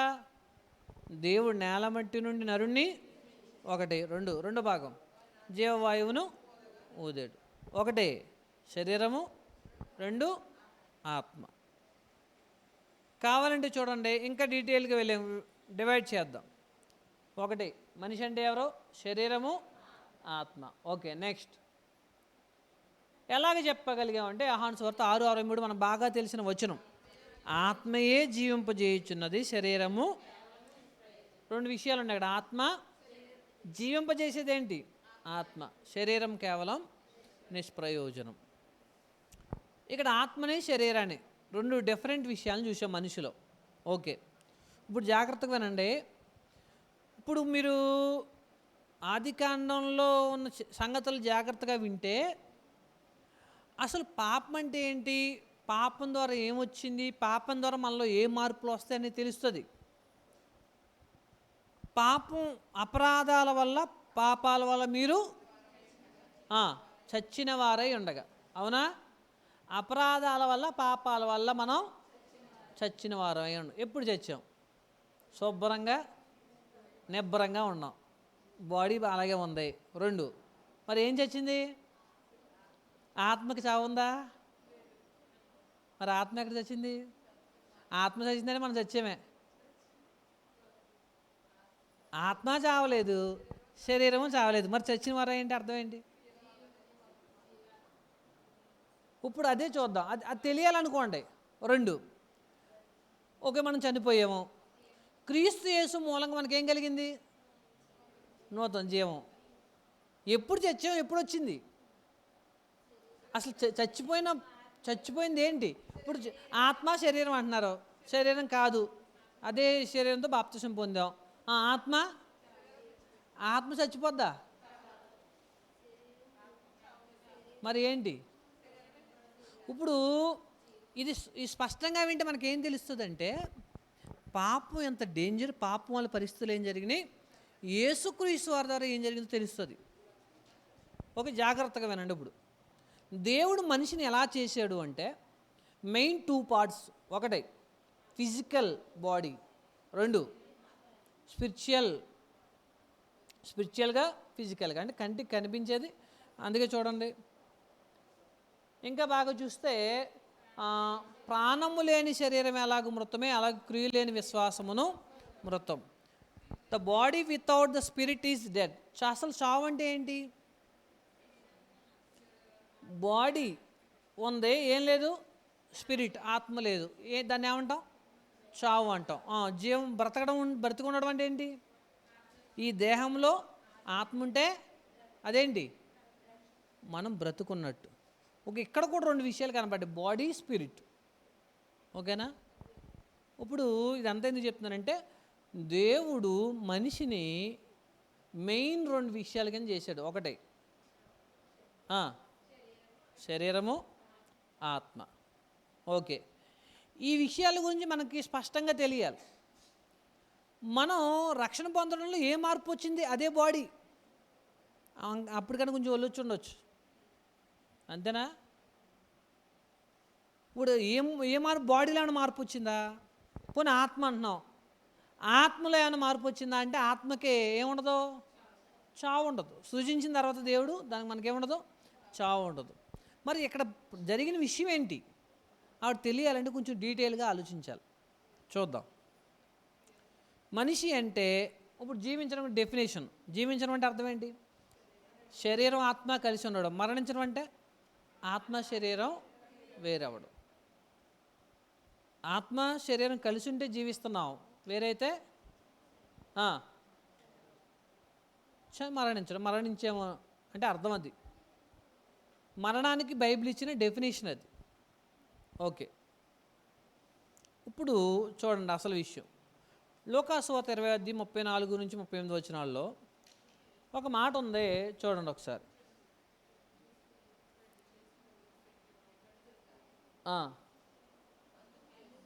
అందుకు యేసు 36వ వచనంలోకి వచ్చాను. ఈ లోకపు జనులు పెండ్లి చేసుకుందరు, పెండ్లికి ఇవ్వబడుతురు, కానీ పరమును మృతుల పునరుద్ధానం పొందుటకు యోగ్యులైన ఎంచబడిన వాడు పెండ్లి చేసుకొనరు. వాళ్ళు ఎలా ఉంటారు చూడండి, పునరుద్ధానమందు పునరుద్ధానం పొందడానికి యోగ్యులైన ఎంచబడిన వారు పునరుద్ధానంలో పాలివారై ఉండి దేవదూత సమానులు దేవుని కుమారులు ఎందురు కనుక వారు ఇక్కడను ఏముండదు? చావ నేరరు. చావరు అనట్లా అంటే అర్థం ఏంటి? అది ఇంపాసిబుల్ విషయం. చనిపోయిన వాళ్ళకి అందుకే పాటలు రాసినప్పుడు ఏం రాసిన? చచ్చినా చావులేని ఆత్మవే నీవని. చచ్చినా చావు ఉండదు. ఈ విషయం ఎందుకు తెలియాలి? మీకు ఎప్పుడైనా సూసైడ్ చేసుకుని అటెంప్ట్ చేసుకునే ఆలోచన వచ్చినాయనుకోండి, నువ్వు చచ్చినా చావు. ఎందుకు అటువంటిది? బతుకుండి మార్చుకోవడం బెటరు. బతుకుంటే రేపొద్దున పరిస్థితులు మారుతాయి. ఇప్పుడు గ్యాస్ దొరకట్లేదని చచ్చిపోవాల్సిన అవసరమేమీ లేదు. కట్లు పోయినా ఉంది, ఎలక్ట్రిక్ స్టవ్ అని దొరుకుతుంది. అంటే అటువంటి పరిస్థితుల్లో యుద్ధం వచ్చేస్తుంది, రేపొద్దున నా మీద బాంబులు వేస్తారేమోనని. దానివంది పిల్లి చచ్చిపోయిందంట. పిల్లి చచ్చిపోయిందని ఒక యువత ఆత్మహత్య. తాను పెంచుకున్న పిల్లి చచ్చిపోయిందని ఒక అమ్మాయి చచ్చిపోయిందని. మీకు అర్థమైందా? పిల్లి కోసం ఎంత సిల్లీగా ఉంది చూడండి. పిల్లి కోసం పిల్లిని నిజంగా వాళ్ళ తల్లి చచ్చిపోయినా అంత ఏడదేమో ఆవిడ పిల్లి కోసం. ఓకే అండి, రైట్. మనకు కావాల్సింది ఏంటంటే చనిపోయిన వాళ్ళు చావరు. ఇప్పుడు చావు లేని భాగం ఏంటి? ఆత్మ. చనిపోయే భాగం ఏంటి? శరీరం. ఓకే, ఇప్పుడు చూడండి, శరీరం ఆత్మ ఒకటే. కనిపించే భాగం, కనిపించని భాగం, రెండు భాగాలు చేస్తే ఒకటి కనిపించే భాగం, కనిపించని భాగం. రెండు చనిపోయే భాగం, చావు లేని భాగం. దేవుడు మనిషిని చేసేటప్పుడు రెండు విషయాలు ఉన్నాయి, చనిపోయే భాగం, చనిపోని భాగం. ఇప్పుడు మన తాపత్రయం ఎంత, చచ్చిపోయి మట్టిలో పురుగులెట్టేసి దానికోసం తాపత్రయం. అసలు ఎవరు దేని గురించి ఆలోచించరు. ఎవరో అప్పుడప్పుడు అంటారు, పెద్దోళ్ళు ఏమంటారు, నేను చచ్చిపోతే నా కార్యక్రమం చేయండి, సమాధి చేయండి అని. సమాధి చేయకుండా వదిలేస్తారా? దాని గురించి బాధపడాల్సిన అవసరం లేదు. ఒకవేళ నువ్వు ఎంత గొప్పవాడివైనా ఇంటి దగ్గర మాత్రం ఉంచుకోరు సాయంత్రానికి. ఎందుకంటే నువ్వు చచ్చిపోయిన బాధతో తినడం మానేలేంగా. కాబట్టి సాయంత్రానికి ఆకలి కేకలేస్తుంది. కాబట్టి ఖాళీ చేసేయాలి. తర్వాత నా కార్యక్రమం ఇలా చేయండి, నువ్వు చూసి వచ్చేవాయినని. తర్వాత అవి పంచండి, ఈ పంచండి, ఆ కూరలు ఎట్టండి, ఆ భోజనాలు ఎట్టండి. అవసరమా? అనవసరం. ఏది ముఖ్యం? అసలు చచ్చిపోయిన తర్వాత నన్ను దేవుడు చేర్చుకోవాలి. దాని గురించి ఎవరికి ఆలోచన లేదు. దీని గురించి ఎవరు ఆలోచించట్లేదు. చాలామంది నేను మంచాన పడితే ఏంటి అన్నారు. నేను మంచాన పడితే, నేను అన్నా నువ్వు పాతాళంలో పడితే ఏంటి? నువ్వు పాతాళంలో పడితే ఏంటి? ఆలోచించారు ఎప్పుడన్నా? మంచాన పడితే ఏంటి అని చెప్పి మంచాన పడకముందే గొడవలు పెట్టేసుకుంటున్నాం మనం. మంచాన పడిన తర్వాత ఏంటి పరిస్థితి? ఆ తర్వాత విషయం మీకు అర్థమైందా? ఎవరో ఉండరు ఎక్కువ కాలం. కొన్ని రోజులు అటు ఇటైనా అందరం పోదు. దేవుడు ముందు నిలబడాలి. ఈ అసలైన చావు లేని భాగమే మనం. దాని గురించి ఎవరికి సీరియస్నెస్ లేదు. నేను చచ్చిపోతే ఏంటి పరిస్థితి? ఈరోజు అయిపోయింది పరిస్థితి. ఈరోజు శుభ్రంగా తినేసాం, ఆ అమ్మాయి ఈరోజు అయిపోయింది, ఎప్పుడు ఈరోజు అయిపోద్దా అని అనుకుంటూ ఉంటాం. టైం పాస్ అవ్వట్లేదండి అని ఫోన్ ఎట్టుకుంటాం. ఫోన్ ఎట్టుకొని ఆన్లైన్లో తిట్టుకుంటూ మాట్లాడుకుంటూ ఓ రోజు గడిచిపోయింది. అంత ఇవన్నిటికి రేపొద్దున్న చావు లేని నువ్వు సమాధానం చెప్పాలని, ఫలితాన్ని అనుభవించాలని భయం ఏమీ లేదు. ప్రతి మనిషికి ఏం తెలియాలంటే నువ్వు చచ్చిపోయే భాగం ఉంది నీలో, చావు లేని భాగం ఉంది. ఓకే, నువ్వు మొత్తానికి చచ్చిపోయేవాడు అయితే సమస్య లేదు, ఒక జంతువులు అంటేవాడు అయితే. కానీ చావు లేని నువ్వు దేవునికి సమాధానం చెప్పాలి అనే విషయం మనిషికి తెలియాలి. దాని గురించి మనం ఆలోచించట్లేదు ఎవరు. చచ్చిపోయిన తర్వాత వచ్చి కూర్చుని మీ అన్నయ్య కనిపించాడండి, మొన్నయ్య కనిపించాడండి అంట. తర్వాత కూడా కనిపిస్తాడు తెలుసా మీకు? తర్వాత కూడా కనిపిస్తాడు, కంగారు పడాల్సిన అవసరం ఏమీ లేదు. కానీ ఎక్కడ కనిపిస్తాడు? అగ్నిజ్వాలల్లో యాతన పడుచు తండ్రివైన అబ్రహామా, ఏం పడుతున్నాను? యాతన పడుతున్నాను. భూమి మీద ఎన్ని యాతనలు పడి పిల్లల్ని పెంచుకున్నాం, ఎన్ని యాతనలు పడి ఆస్తులు పెంచుకున్నాం, ఎన్ని యాతనలు పడి కండలు పెంచుకున్నాం. ఇప్పుడు ఏం పడుతున్నాం? అన్నీ అందరూ వదిలేశారు, అందరూ ఏమీ చేయలేరు. ఇంకా మీకు వచ్చిన ఆఖరికి మీ ఇంటి దగ్గర దానం చేసిన నీ ఇప్పుడు ఎవరో మన వాళ్ళ ఇంటి వాకిట్లో పడున్నాడు, ఎవరో లాజరు. లాజర్ ఇలా రా అంటే కదా, ఇప్పుడు చెల్లదు. ఇప్పుడు చూడండి, ఇప్పుడు అసలు ట్విస్ట్ ఏంటంటే మనుషులు ఇంకో భాగం ఉంది, అదే చూద్దాం. మొదటి దశలోని పత్రిక 5:23.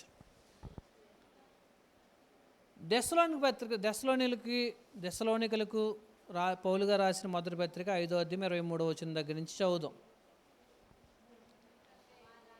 సమాధానకర్తయగు దేవుడు మిమ్మల్ని సంపూర్ణముగా పరిశుద్ధపరచునుగాక. ఆమేన్. మీ ఆత్మయు జీవమును శరీరమును మన ప్రభు అయిన యేసుక్రీస్తు రాకడయందు నిందారహితముగాను సంపూర్ణముగాను ఉండినట్లు కాపాడబడునుగాక. మనం 2:7 ఉన్నాం. ఎక్కడున్నాం? దేవుడు మనిషిని సృజించాడు. సృజించిన దేవుడు తన స్వరూపం పోలిక దేనికి ఇచ్చాడు? మనిషి యొక్క ఆత్మకిచ్చాడు. శరీరం నశించిపోయే చచ్చిపోయేది, ఆత్మ జీవింపజేయాలి, అప్పుడు చావు లేనిది. ఇప్పుడు మనిషిలో ఇంకొక పార్ట్ గురించి పౌలు గారు రాస్తున్నారు, అదేంటో చూడండి. ఆత్మయు జీవమును శరీరమును మన ప్రభుని యేసుక్రీస్తు రాకడ యందు నిందారహితముగాను సంపూర్ణముగా ఉండునట్లు కాపాడబడునుగాక. అంటే అర్థం ఏంటి? ఈ మూడు ఉన్నాయి, ఈ మూడు కూడా ఏమవ్వాలి? యేసుక్రీస్తు రాకడ వరకు ఎలా ఉండాలి అంటే పరిశుద్ధంగా ఉండాలి. ఇంకా సింపుల్గా చెప్పాలి అండి, పవిత్రంగా ఉండాలి. పవిత్రత ఏం పొందాలి? శరీరము, ఆత్మ, జీవం. ఇప్పుడు దాకా రెండు పాటలు చూసాం, ఏంటవి? శరీరము, ఆత్మ. ఇప్పుడు మూడోది ఒకటి వచ్చింది, ఏంటది? నరుడు అంటే ఎస్ఎస్బి. ఎస్ అంటే స్పిరిట్, ఇంకో ఎస్ అంటే సోల్, బి అంటే బాడీ. ఇది జాగ్రత్తగా వినండి. అసలు మనిషి అంటే, మనుషులు ఈ మూడు పార్ట్స్ ఉంటాయి: ఆత్మ, జీవము, శరీరం. ఇప్పుడు జాగ్రత్తగా వినండి, ఇది చాలా ఇంపార్టెంట్. ఎందుకు ఇంపార్టెంట్ అంటే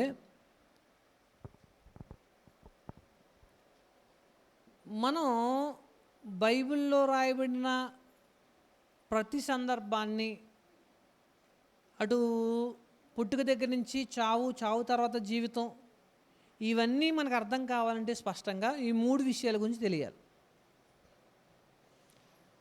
మనిషి అంటే, మళ్ళీ చెప్తున్నా, మనిషి అంటే దేవుడు మనిషిని చేశాడు. మనిషిలో ప్రాథమికంగా రెండు భాగాలు చూసాం, ఆత్మ, శరీరం అని. అయితే ఇంకో పార్ట్ ఉంది, ఏంటది? జీవం. ఇంకా బాగా చెప్పాలంటే శరీరం కనిపిస్తుంది, ముట్టుకోగలిగింది, స్పృశించేది. జీవము, ఆత్మ అనేవి ముట్టుకోలేనివి, కనిపించనివి, స్పృశించలేనివి. రైట్. ఈ రెండు విషయాల గురించి కూడా చూద్దాం. మనకు బాగా తెలియవలసింది అంటే ఆత్మ అంటే కొంచెం ఐడియా ఉందా? శరీరం అంటే కూడా ఐడియా ఉంది. ఇప్పుడు ఇంకోటి వచ్చింది, ఏంటి? ఇదంటే కూడా ఏంటో చూద్దాం. ఎందుకు అంటే దేవుడు మనిషిని తన సృష్టిలో మిగతా వాటికంటే ఉన్నతంగా చేశాడు. మిగతా జంతువులకి లేనివి మనిషికి ఇచ్చాడు. అది దేవుడు స్వరూపం, దేవుడి పోలిక. ఏంటో చూద్దాం. అవి ఒక చూడండి, ఏంటవి?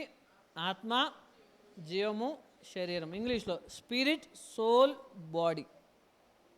ఆత్మ ఏమంటారు? స్పిరిట్. జీవాన్ని సోల్, శరీరాన్ని బాడీ. ఈ మూడు ప్రతి మనిషి కలిగి ఉంటాడు. బ్రతికున్న ప్రతి మనిషిలో ఈ మూడు భాగాలు ఉంటాయి. ఓకే, దీంట్లో ప్రతి మనిషికి తెలిసి, మీ అందరికీ దీని గురించి మాత్రం బాగా తెలుసు. దేని గురించి? శరీరం గురించి. ఎందుకంటే మన శరీరాన్ని ఎంత ప్రేమించుకుంటాం కదా. రైట్. అయితే మట్టిలో పెట్టేదానికి మాత్రం తెగరుద్దేస్తూ ఉంటారు. ఎన్ని సోపులు, ఎన్ని క్రీములు, అంతే కదా. అసలు పరలోకంలో ఏది ఎంటర్ అవుతుందో, పరలోకానికి ఎవరు వెళ్తారో ఆత్మ గురించి ఎవరో పట్టించుకోవట్లేదు. ఇప్పుడు చూడండి,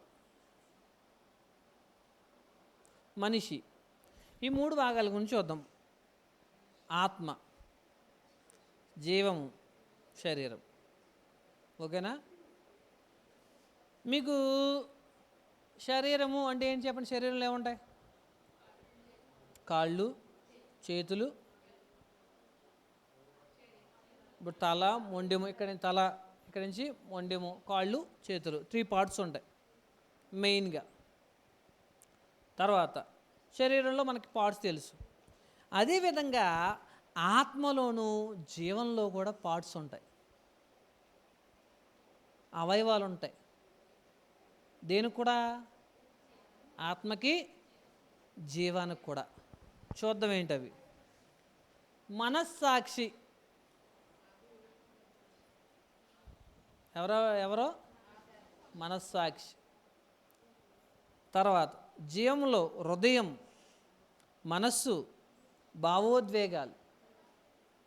తర్వాత శరీరంలో తల, కాళ్ళు, చేతులు, కడుపు, ఉదరం. ఒకసారి ఇవి చూడండి. ఇవి ఎలా డివైడ్ చేసామనేది ఇప్పుడు ఈ క్లాస్లో చెప్పడం మీరు కష్టం, అందుకే జూమ్ క్లాస్లో చెప్తున్నాను. అక్కడ డీటెయిల్గా చెప్తాను. అయితే మీరు అర్థం చేసుకునే స్థాయి వరకు చెప్పగలుగుతాను. రైట్, చూడండి. మనిషిలో 3 పార్ట్స్ మొత్తం. దేన్ని బట్టి మనం 3 పార్ట్స్ అని చెప్పాం? మొదటి దశలోని పత్రిక 5వ అధ్యాయము 23. మొదటి దశలోని పత్రిక 5:23 ప్రకారం దానిలో మళ్ళీ కూడా భాగాలు చేసాం. ఓకే, శరీరంలో ఏముంటాయి? కాళ్ళు, చేతులు, తల. అదేవిధంగా జీవంలో కూడా ఉంటాయి. అసలు జీవం అంటే ఏంటి? మీకు ప్రేమ, కోపము, భావోద్వేగాలు, ఇంకా ఇష్టం, ఇంకా మనసు, ఆలోచనలు ఉంటాయి లేదా? ఆలోచించుకుంటారు లేదా? ఆలోచించుకుంటారు. హృదయం డిసైడ్ చేసుకుంటారు. ముందు ఆలోచించుకున్నాం ఏం కొనుక్కోవాలని. ఆలోచన వచ్చింది, చూసిన తర్వాత ఒక ఆలోచన వచ్చింది, ఏదో చూసి అది కావాలని ఆలోచించాం. తర్వాత ఇంకో స్టేజ్లో నిర్ణయం తీసుకున్నాం కొనుక్కోవాలి. ఓకేనా? తర్వాత చూడండి, దాని మీద ప్రేమ చూపిస్తాం. బండి మీద చూడండి, ఒకసారి బండి ఇప్పుడు పిల్లి మీద ప్రేమ చూపించినట్టు బండి మీద, మనుషుల మీద, జంతువుల మీద చూడండి. ఇవన్నీ కూడా జీవానికి సంబంధించినవి. సోల్ అంటే జీవము అంటే నెక్స్ట్ స్లైడ్లో చెప్తాను మీకు. రైట్, ఇప్పుడు ఆత్మలో భాగం ఏంటి? మనస్సాక్షి. ఇప్పుడు సమస్య ఏంటో చూడండి. సమస్య ఏంటి అంటే, ఇప్పుడు మనిషి పాపం చేసినప్పుడు ఏం జరుగుతుంది చూద్దాం. చేతులతో పాపం చేశాడు, ఆ చేయమని తెగిపోతుందా? చచ్చిపోతున్నాడా? లేదు. పోనీ ఆత్మ ఏమైనా చచ్చిపోతుందా? ఆత్మకు చావు ఉందా? చెప్పండి. ఆత్మకు చావు లేదు. మార్పు ఇంకా రావడానికి ఉన్న ఆప్షన్ ఏముంది? ఈ ఏరియాలో జీవములో మార్పు, నిర్జీవ క్రియలు. ఇప్పుడు గుర్తొచ్చిందా? మరి జీవక్రియలకి నిర్జీవ క్రియలకి తేడా ఏంటి? నిర్జీవ క్రియలను విడిచి నిర్జీవ క్రియలు ఎలా ఉంటాయంటే సింపుల్గా చెప్తాను. ఇప్పుడు మనం మంచిని ప్రేమించాలి, ఇది జీవక్రియ, జీవం ఉన్నవాడు చేసే పని. పాపాన్ని ప్రేమిస్తున్నాం, నిర్జీవక్రియ. ఎందుకు? ఇప్పుడు పాపం చేయడం వల్ల ఈ పార్ట్ సోల్ మొత్తం దెబ్బతింటుంది, జీవాన్ని కోల్పోతాం. ఇప్పుడు కోల్పోయింది ఏంటి? పాపం వల్ల జీవాన్ని కోల్పోయాం. ఇప్పుడు యేసుక్రీస్తు వారి ద్వారా వచ్చిందేంటి? జీవం. ఆయన జీవమును దేనిలోకి తెచ్చాడంట? జీవమును, అక్షయతను వెలుగులోకి తెచ్చాడు. ఆయన జీవాధిపతి. ఇంకా చెప్పండి, యేసుక్రీస్తు వారు లోకమునకు వెలుగై ఆయనలో జీవముండెను, ఆ జీవం లోకమునకు వెలుగై ఉండెను. నేనే మార్గము, సత్యము, జీవమునై ఉన్నాడు. బాప్తిసంలో కూడా మాట రాయబడింది, ఏమని? నూతన జీవము. మరి పాత జీవం ఏంటి? పాత జీవం ఏంటంటే పాపం చేయడంతో అది స్పాయిల్ అయిపోతుంది.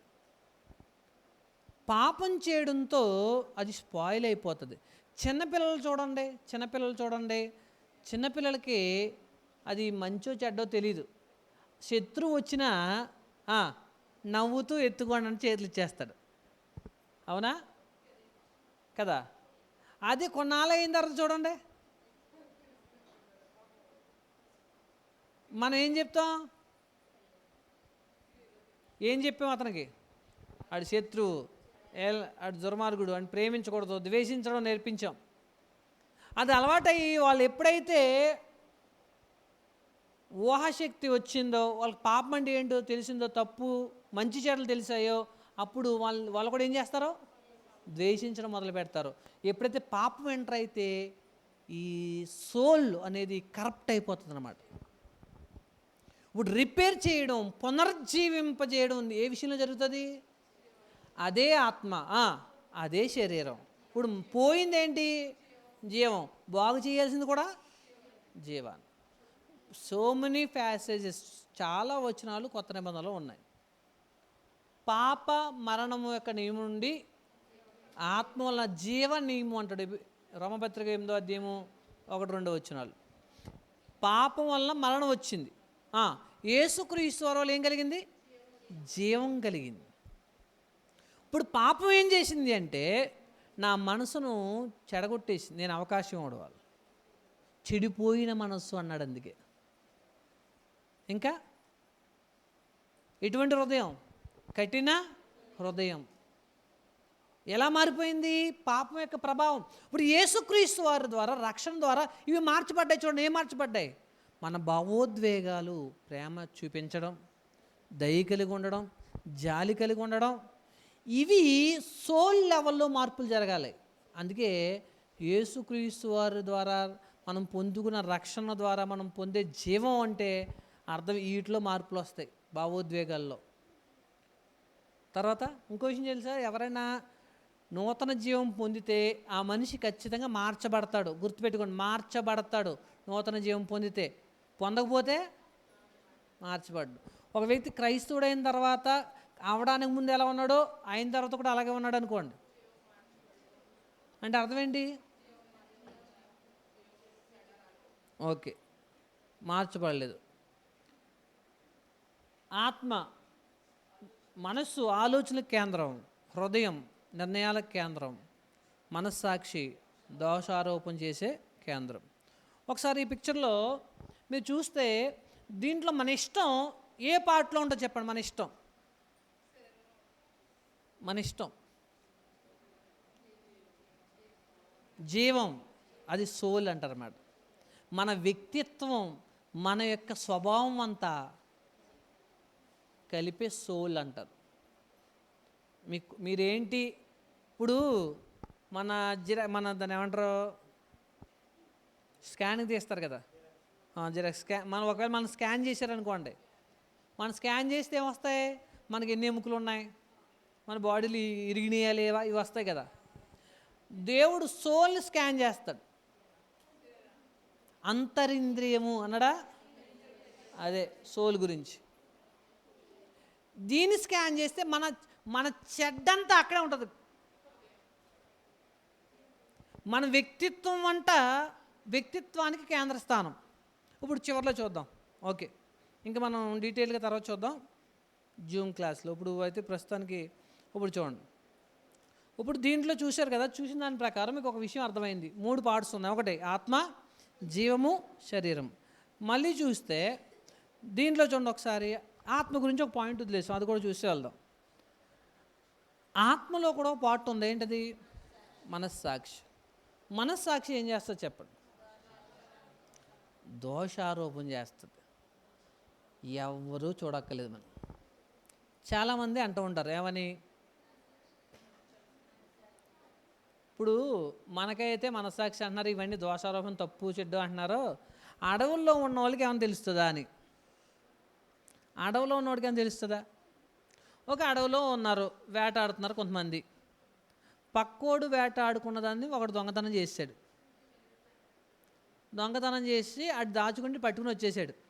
ఆయన మనసు ఏం చెప్తా చెప్పండి నాకు. వెనకాల ఆడు వస్తున్నాడా చూస్తున్నాడా లేదని భయపడుతూ వెళ్తాడు. మీకు అర్థమైందా? భయపడుతూ వెళ్తాడు, అవునా? ఎంత తిన్నా కానీ ఆడు దొరికేస్తానేమో. ఎందుకు? ప్రతి మనిషికి ఇన్బిల్ట్ క్యారెక్టర్ అది, గుర్తుపెట్టుకోండి. దేవుడు ఈ గుణాన్ని ఏ జీవులకి ఇవ్వలేదు. కుక్క ఆయన ఎందుకు కరిచానని ఎప్పుడు బాధపడదు. ఏ జంతువు అతన్ని ఎందుకు పొడిచానని బాధపడదు. మీకు అర్థమైందా? కానీ ఆ కుక్కను కొట్టామని మనం బాధపడతాం. మీకు అర్థమైందా? మనం బాధపడతాం, గిల్టీగా ఫీల్ అవుతాం. అది ఎవరికి లేదు? ఏ జంతువులకి లేదు. దేవుడు అది పెట్టకపోతే మనిషి పెట్టరేగిపోతాడు. ఆత్మలో భాగమైన మనస్సాక్షిని కూడా ఏం చేస్తున్నారు తెలుసు? మనుషులు వాత వేసేస్తున్నారు, నోరు మూయించేస్తున్నారు. మనస్సాక్షి చెబుతున్నా కానీ ఏం చేస్తూ ఉంటాం మనం? దొంగతనాలు చేసేవాడు అనుకుంటాడు, నేనేమన్నా దొంగతనాలు బ్యాంకులు దోచేసి విదేశాలకు పారిపోయానా? మహా అయితే ఒక ఏటీఎం దోచానంతే, నేను కోట్లేమీ తీసుకోలేదు, ఒక 50,000 కదా నా పని అనుకుంటాడు వాడు. ఫస్ట్ భయం వేస్తుంది, బిక్కు బిక్కు అంటూ ఉంటాడు. తర్వాత ఏం మనస్సాక్షి దోషారోపణ చేసే కొలిది ఏమంటాడు, నోరు మొయ్. శరీరం ఏముంటుంది, మొన్న 50,000తో ఏసీ కొన్నాం, ఇంకో ఏటీఎం కొట్టాయి, ఇంకో కారు కొందాం, స్కూటర్ కొందాం, లేకపోతే ఇంకోటి ఏదో కొందాం, లగ్జరీగా బతుకుదాం, హోటల్కి వెళ్దాం, తిందాం. సో శరీరానికి నీతి నియమాలు అవసరం లేదు. వ్యక్తిత్వం సోల్ లెవెల్ పాడైపోతుంది. ఆ చేసిన పాపానికి మనస్సాక్షి ఏం చేస్తుంది, గద్దిస్తూ ఉంటుంది. రైట్, మనకి ఇంకా 15 minutes టైం ఉంది. నెక్స్ట్ చూసాం కదా, నెక్స్ట్ చూడండి. ఇప్పుడు ఈ మూటిల గురించి ఓవర్వ్యూ చూద్దాం. ఓవర్వ్యూ అంటే సింపుల్గా చెప్పాలి అంటే ఆత్మ, జీవము, శరీరం. శరీరము అంటే భౌతిక ప్రపంచం గురించిన జ్ఞానం. శరీరంతో భౌతిక ప్రపంచం అంటే ఇది పలానా వస్తువు, వేడిగా ఉంది, చల్లగా ఉంది, ఎత్తుగా ఉంది, పొడుగ్గా ఉంది, తెలుపు, నలుపు, ఇవన్నీ భౌతిక ప్రపంచాన్ని గురించిన జ్ఞానం కలిగి ఉండడం. దేని ద్వారా, శరీరం ద్వారా. అందుకే జ్ఞానేంద్రియాలు, కళ్ళు, చెవులు, ముక్కు, నాలుక, చర్మం, వీటిని ఏమంటారు, జ్ఞానేంద్రియాలు, సెన్సరీ ఆర్గాన్స్. తర్వాత రెండో చూడండి, సోల్. ఇవి వ్యక్తిత్వం. ఈ వ్యక్తిత్వం. చాలామంది మీ గురించి మీరు చెప్పండి, మీరు ఏం చెప్తారు? మీ గురించి మీరు చెప్పాలంటే ఏం చెప్తారు చెప్పండి? మీకు ట్యాగ్ ఇస్తే మీరు మనం పక్క వాళ్ళకి పేరు పెడతాం కదా, మనం పేరు పెట్టుకుందాం ఒకసారి. మనమే పేరు పెట్టుకుంటే ఏం పేరు పెట్టుకుంటాం? పక్క ఆవిడ గురించి చెప్తారు, ఆవిడ గయ్యాలి గంప అని. ఈవిడ బంగాళదుంప. ఆవిడ గయ్యాలి గంప అయితే మనం ఏమన్నా బంగాళదుంప కాదు కదా. అంటే మన గురించి మనం మంచిగా చెప్పుకోవాలనుకుంటాం. మన గూర్చిన అవగాహన అంటే మన కోపం, మన ఆవేశం, మన అనాలోచిత నిర్ణయాలు, లేకపోతే మనం మాట్లాడే విధానం, మన వ్యక్తిత్వం అంతా కలిపి జీవం. పాపం వల్ల పాడైపోయేది ఈ భాగమే. దీనివల్ల అటు ఆత్మకి ఇటు శరీరానికి కూడా ఎఫెక్ట్. ఇప్పుడు పాపం వల్ల ఏం జరుగుతుందో సింపుల్గా చెప్తున్నాను. మనం పాపం చేయడానికి ముందు, చేసిన తర్వాత ఒకటి జరిగింది. ఆదాము పాపం చేశాడు. చేసిన తర్వాత దేవుడు వచ్చిన తర్వాత ఎక్కడ ఉన్నావు అన్నాడు. ఈయన ఏమన్నాడు, ఇప్పుడు దాకా దాక్కోలేదు, ఇప్పుడు దాకా ఎప్పుడు దాక్కోలేదు. ఏం జరిగింది? అతని వ్యక్తిత్వంలో మార్పు వచ్చింది. భయపడ్డం అనే గుణం వచ్చింది. చూడండి, దేవుడికి లెక్క చెప్పాలి, దేవుడు తీర్పు తీరుస్తాడు అని భయం వచ్చింది. అంటే అతని జీవన విధానంలో మార్పులు వస్తాయి. ఇప్పుడు పాపం చేసేవాడు ఉంటాడు. అతని జీవన విధానంలో మిగతా వాళ్ళకంటే ప్రత్యేకంగా అంటే పరిశుద్ధంగానే కాదు, అందరూ కూడా ఒకవేళ సమాజంలో ఒక రకంగా ఉంటే వీళ్ళందరూ దానికి విభిన్నంగా, వ్యతిరేకంగా, కఠినంగా, మూర్ఖంగా మారిపోతూ ఉంటారు. కారణం ఏంటి? వాళ్ళ పాపం చేయడం వల్ల వాళ్ళ జీవనంలో, వ్యక్తిత్వంలో మార్పు రావడం. వన్స్ పాపం చేస్తే మొత్తం మన వ్యక్తిత్వంలో ప్రేమించే గుణం ఉంటుంది. దయ, జాలి, కరుణ, సహాయం చేయడం, దేవుణ్ణి ఆరాధించడం, ఇతరులను ప్రేమించడం, ఈ అన్ని విషయాలు కూడా కరెక్ట్ అయిపోతాయి. ఈ అన్ని విషయాలు కూడా పాడైపోతాయి. ఇవి పాడైపోయి, ఉదాహరణకి కయీను ఉన్నాడు. కయీన్ ఏం చేశాడు? తమ్ముడిని చంపేశాడు. అంతకుముందు ఏమైనా ఫోన్లో చూశాడా? అంతకుముందు ఫోన్లో ఏమైనా చూశాడు ఎలా చంపాలని? ఇప్పుడు మన వాళ్ళు ఏం చేస్తారు? బంగాళదుంప వంట దగ్గర నుంచి తర్వాత బంగ్లా కట్టడం వరకు ఏవన్నీ పరిస్థితి కూడా ఫోన్లో చూసి అతను ఎలా వచ్చేసింది అది? వన్స్ పాపం ఎంటర్ అయితే పాపం చేస్తే, పాపానికి అవకాశం ఇస్తే జీవితం అంతా కొలాప్స్. మనం సరిగ్గా ఆలోచించలేం. మన ఆలోచన విధానం మారిపోద్ది. పైగా మనం కరెక్ట్ అనుకుంటూ ఉంటాం. సో ఇన్ని రకాలుగా మార్పులు ఈ సోల్ లెవెల్లో జరుగుతాయి. ఎక్కడ పాపం మన జీవితాన్ని ప్రభావితం చేసిందో యేసుక్రీస్తు రక్తం అక్కడే పనిచేయడం మొదలవుతుంది. తర్వాత స్పిరిట్, ఆత్మ ఏంటి అంటే దేవునికి సంబంధించిన జ్ఞానం కలిగి ఉంటుంది. దేవుణ్ణి అసలు ప్రతి మనిషి ఆరాధించేవాడిగా పుట్టాడు, తెలుసా? ఆరాధించేవాడిగా పుట్టాడు. మరి దేవుడిని నమ్మని వాళ్ళు ఉన్నారా? మళ్ళీ ఆరాధించే వాళ్ళకి పుట్టారు, వాళ్ళు కూడా పుట్టారు. వాళ్ళు దేన్ని ఆరాధిస్తారు? ప్రకృతిని, లేకపోతే వాళ్ళ సిద్ధాంతాలని. మీకు అర్థమైందా? ఆరాధించడం అనేది కామన్, కానీ దేనిని, వేటిని అనేదే విషయం అక్కడ. దేవుడు మనిషిని అలాగే చేశాడు. దేవుడితో కమ్యూనికేషన్ ఉండాలి అంటే, దేవుడితో సంబంధ బాంధవ్యాలు ఉండాలి అంటే దేవుడు మనిషికి తన స్వరూపం పోలిక ఇచ్చాడు. ఆత్మ కలిగిన మనం దేవుని సంబంధిత జ్ఞానం కలిగి ఉంటాం.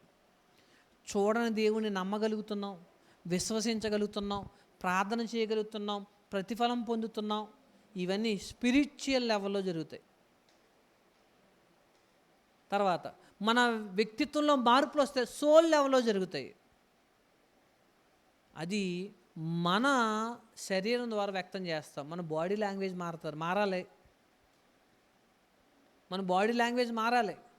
ఎందుకు మారాలి? మార్పులు చూడండి. ఎప్పుడైతే పాపం చేసామో అటు ఆత్మని ఇటు శరీరాన్ని కూడా ఏం చేసింది? జీవాన్ని కూడా పాపం పాడు చేసింది. ఎప్పుడైతే నూతన జీవం పొందామో అటు ఆత్మ మనస్సాక్షి శుద్ధి చేయబడుతుంది.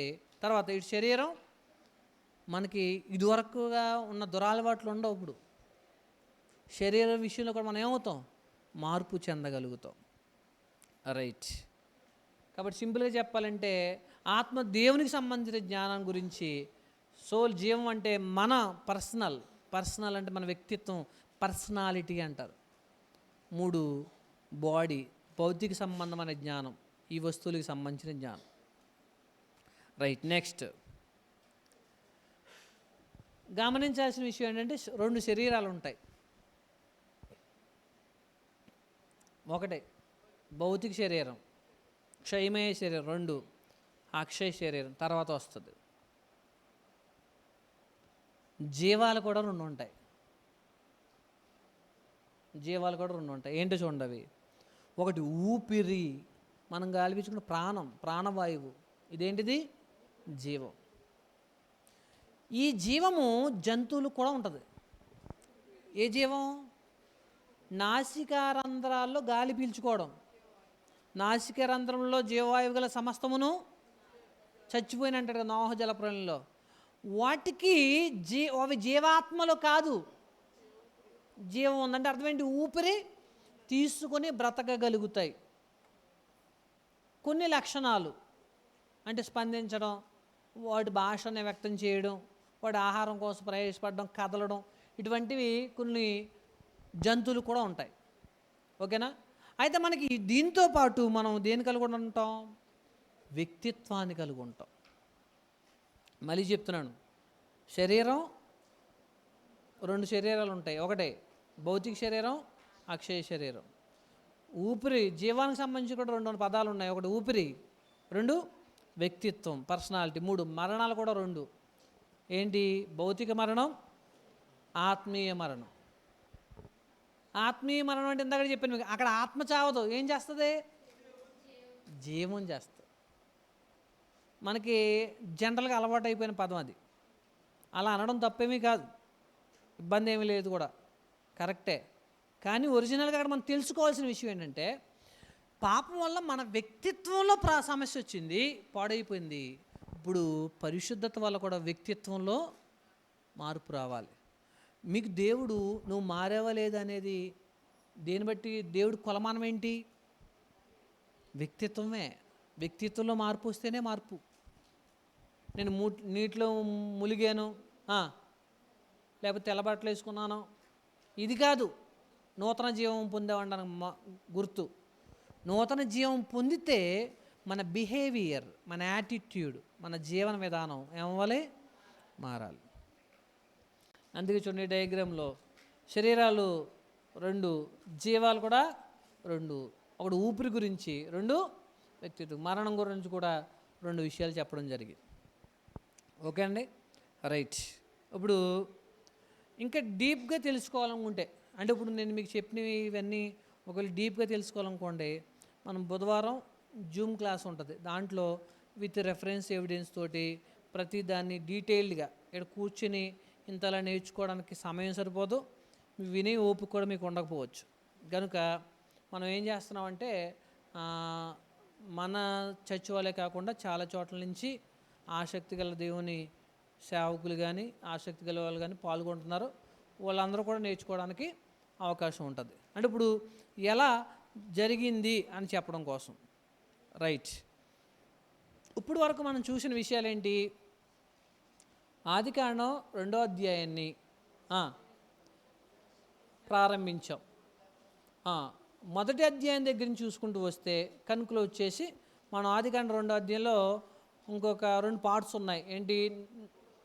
ఏదైనా తోట నిర్మించడం, దాంట్లో ఆదాముని ప్రవేశపెట్టడం, తర్వాత స్త్రీని ప్రభు చిత్తమైతే వచ్చే వారం చూద్దాం. అయితే ఈరోజు నేర్చుకున్న విషయాల్ని ఒకసారి రీక్యాప్ చేసుకుందాం, ఒకసారి గుర్తు చేసుకుందాం. మొదటి అధ్యాయంలో ఏం చూసాం మనం? దేవుడు 6 దినాల్లో సృష్టిని చేయడం చూసాం. ఈ సృష్టిని చేయడంలో దేవుని శక్తి, దేవుని గొప్పతనం, మన మీద ప్రేమ కనబడ్డాయి. దేవుడు సృష్టిలో తను చేసిన యావత్తు సృష్టిలో ఎవరికి ఇవ్వలేని స్వరూపం పోలికను ఎవరికి ఇచ్చాడు? మనిషికి మాత్రమే ఇచ్చాడు. దేవుడు మనకి బెస్ట్ స్థాయిని ఇచ్చాడు, అన్నిటికంటే గొప్ప స్థాయిని ఇచ్చాడు. మనం దేవుడికి అన్నిటికంటే ముఖ్యమైన స్థాయి ఇవ్వాలి. అందుకే ఒక పదం ఉంది, ఏంటి? ప్రధానమైన ఆజ్ఞ ఏదనగా నీ పూర్ణ మనసుతో, నీ పూర్ణాత్మతో, పూర్ణ వివేకముతో నీ దేవుడైన యెహోవాను సేవించాలి, ప్రేమించాలి.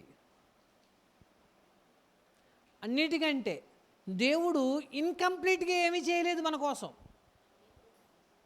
ఇన్కంప్లీట్గా ఏమీ చేయలేదు, అన్నీ పూర్తిగా చేశాడు. తన పని అంతటిని సంపూర్తి చేశాడు.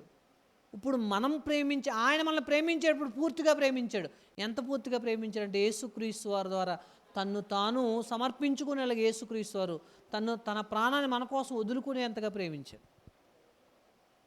మనుషులుగా ఉన్న ఆయన ప్రేమను అర్థం చేసుకోలేని మనం ఆయన ఆ స్థాయిలో ప్రేమించలేకపోతాం. మీకు విషయం తెలుసో లేదో, ఎవరితో నిత్యత్వం గడపాలో ఆయన గురించి మనం చాలా తక్కువగా ఆలోచిస్తున్నాం. ఎవరితో శాశ్వత కాలం ఉండాలో ఆయన గురించి చాలా తక్కువగా ఆలోచిస్తున్నాం. రేపొద్దున ఏం వండాలో అని ఆలోచిస్తారు, అవునా? రేపొద్దు నుంచి ఎలా వండాలో అని ఆలోచిస్తారా? రేపు పొద్దున ఏం వండాలి? ఫ్రిడ్జ్లో ఉన్నాయి లేవా? ఇంట్లో సరుకులు ఉన్నాయి లేవా? గ్యాస్ బండ లేకపోతే గుండె బాధ వచ్చేస్తుంది మనల్ని.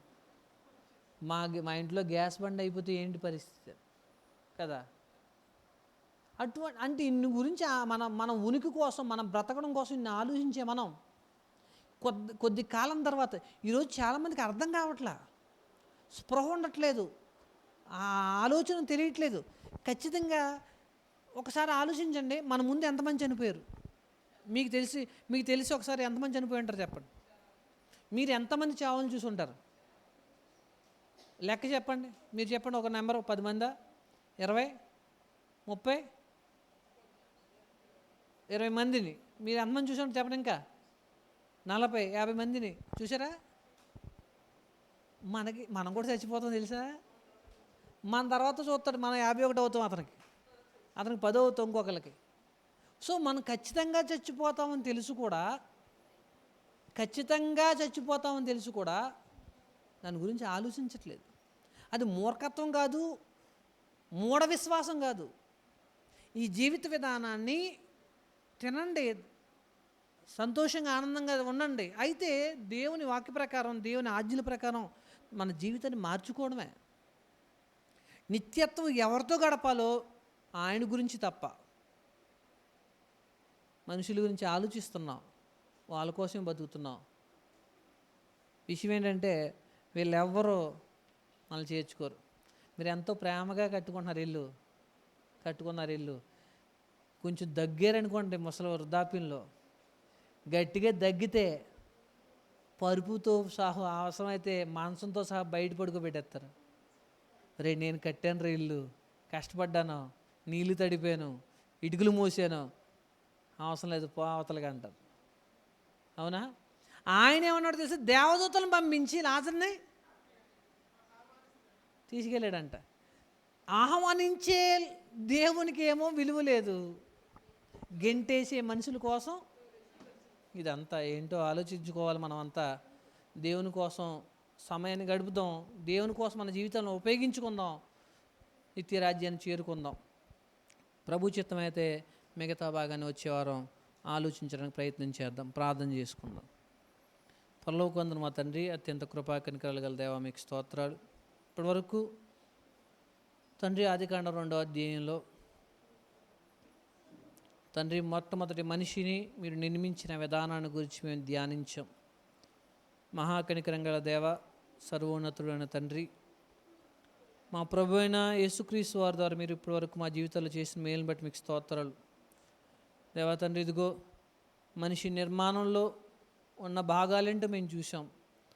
ఆత్మలుగా జీవాన్ని కలిగిన దేహంలో ఉన్న మేము తండ్రి, ఇదిగో మా జీవితంలో తండ్రి పాపం వల్ల ఏ విధంగా నష్టాలను తెచ్చుకుంటామో, ఏ విధంగా మా వ్యక్తిత్వాన్ని కోల్పోతామో మేము ఆలోచించాం.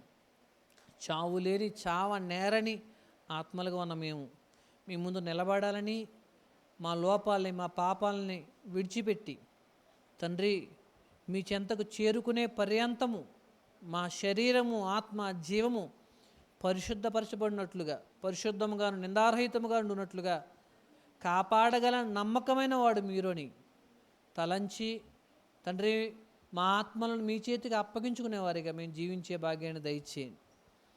తండ్రి, ఎవరైతే ఈ కార్యక్రమాన్ని ఉపయోగించుకుంటున్న వాళ్ళందరినీ దీవించండి, ఆశీర్వదించండి. అవసరమైన వాళ్ళకి ఇది చేరువలో ఉండడానికి, వారికి అందుబాటులో ఉండడానికి సహాయం చేయండి. తండ్రి, ఇంకను మరింత లోతుగా అధ్యయనం చేయడానికి మాకు జ్ఞాన వివేకాలను దయచేయండి. నేర్చుకున్న పరిధిలోనే క్రమంగానూ మర్యాదగా నడుచుకోవడానికి మీ కృపాకణికలు దయచేయమని, సహకరిస్తున్న వాళ్ళందరినీ జ్ఞాపకం చేసుకోండి. తండ్రి, ఇదిగో యవనస్తులు, వృద్ధులు, పిల్లలు, తండ్రి పురుషులు, స్త్రీలు ప్రతి ఒక్కరిని జ్ఞాపకం చేసుకోండి.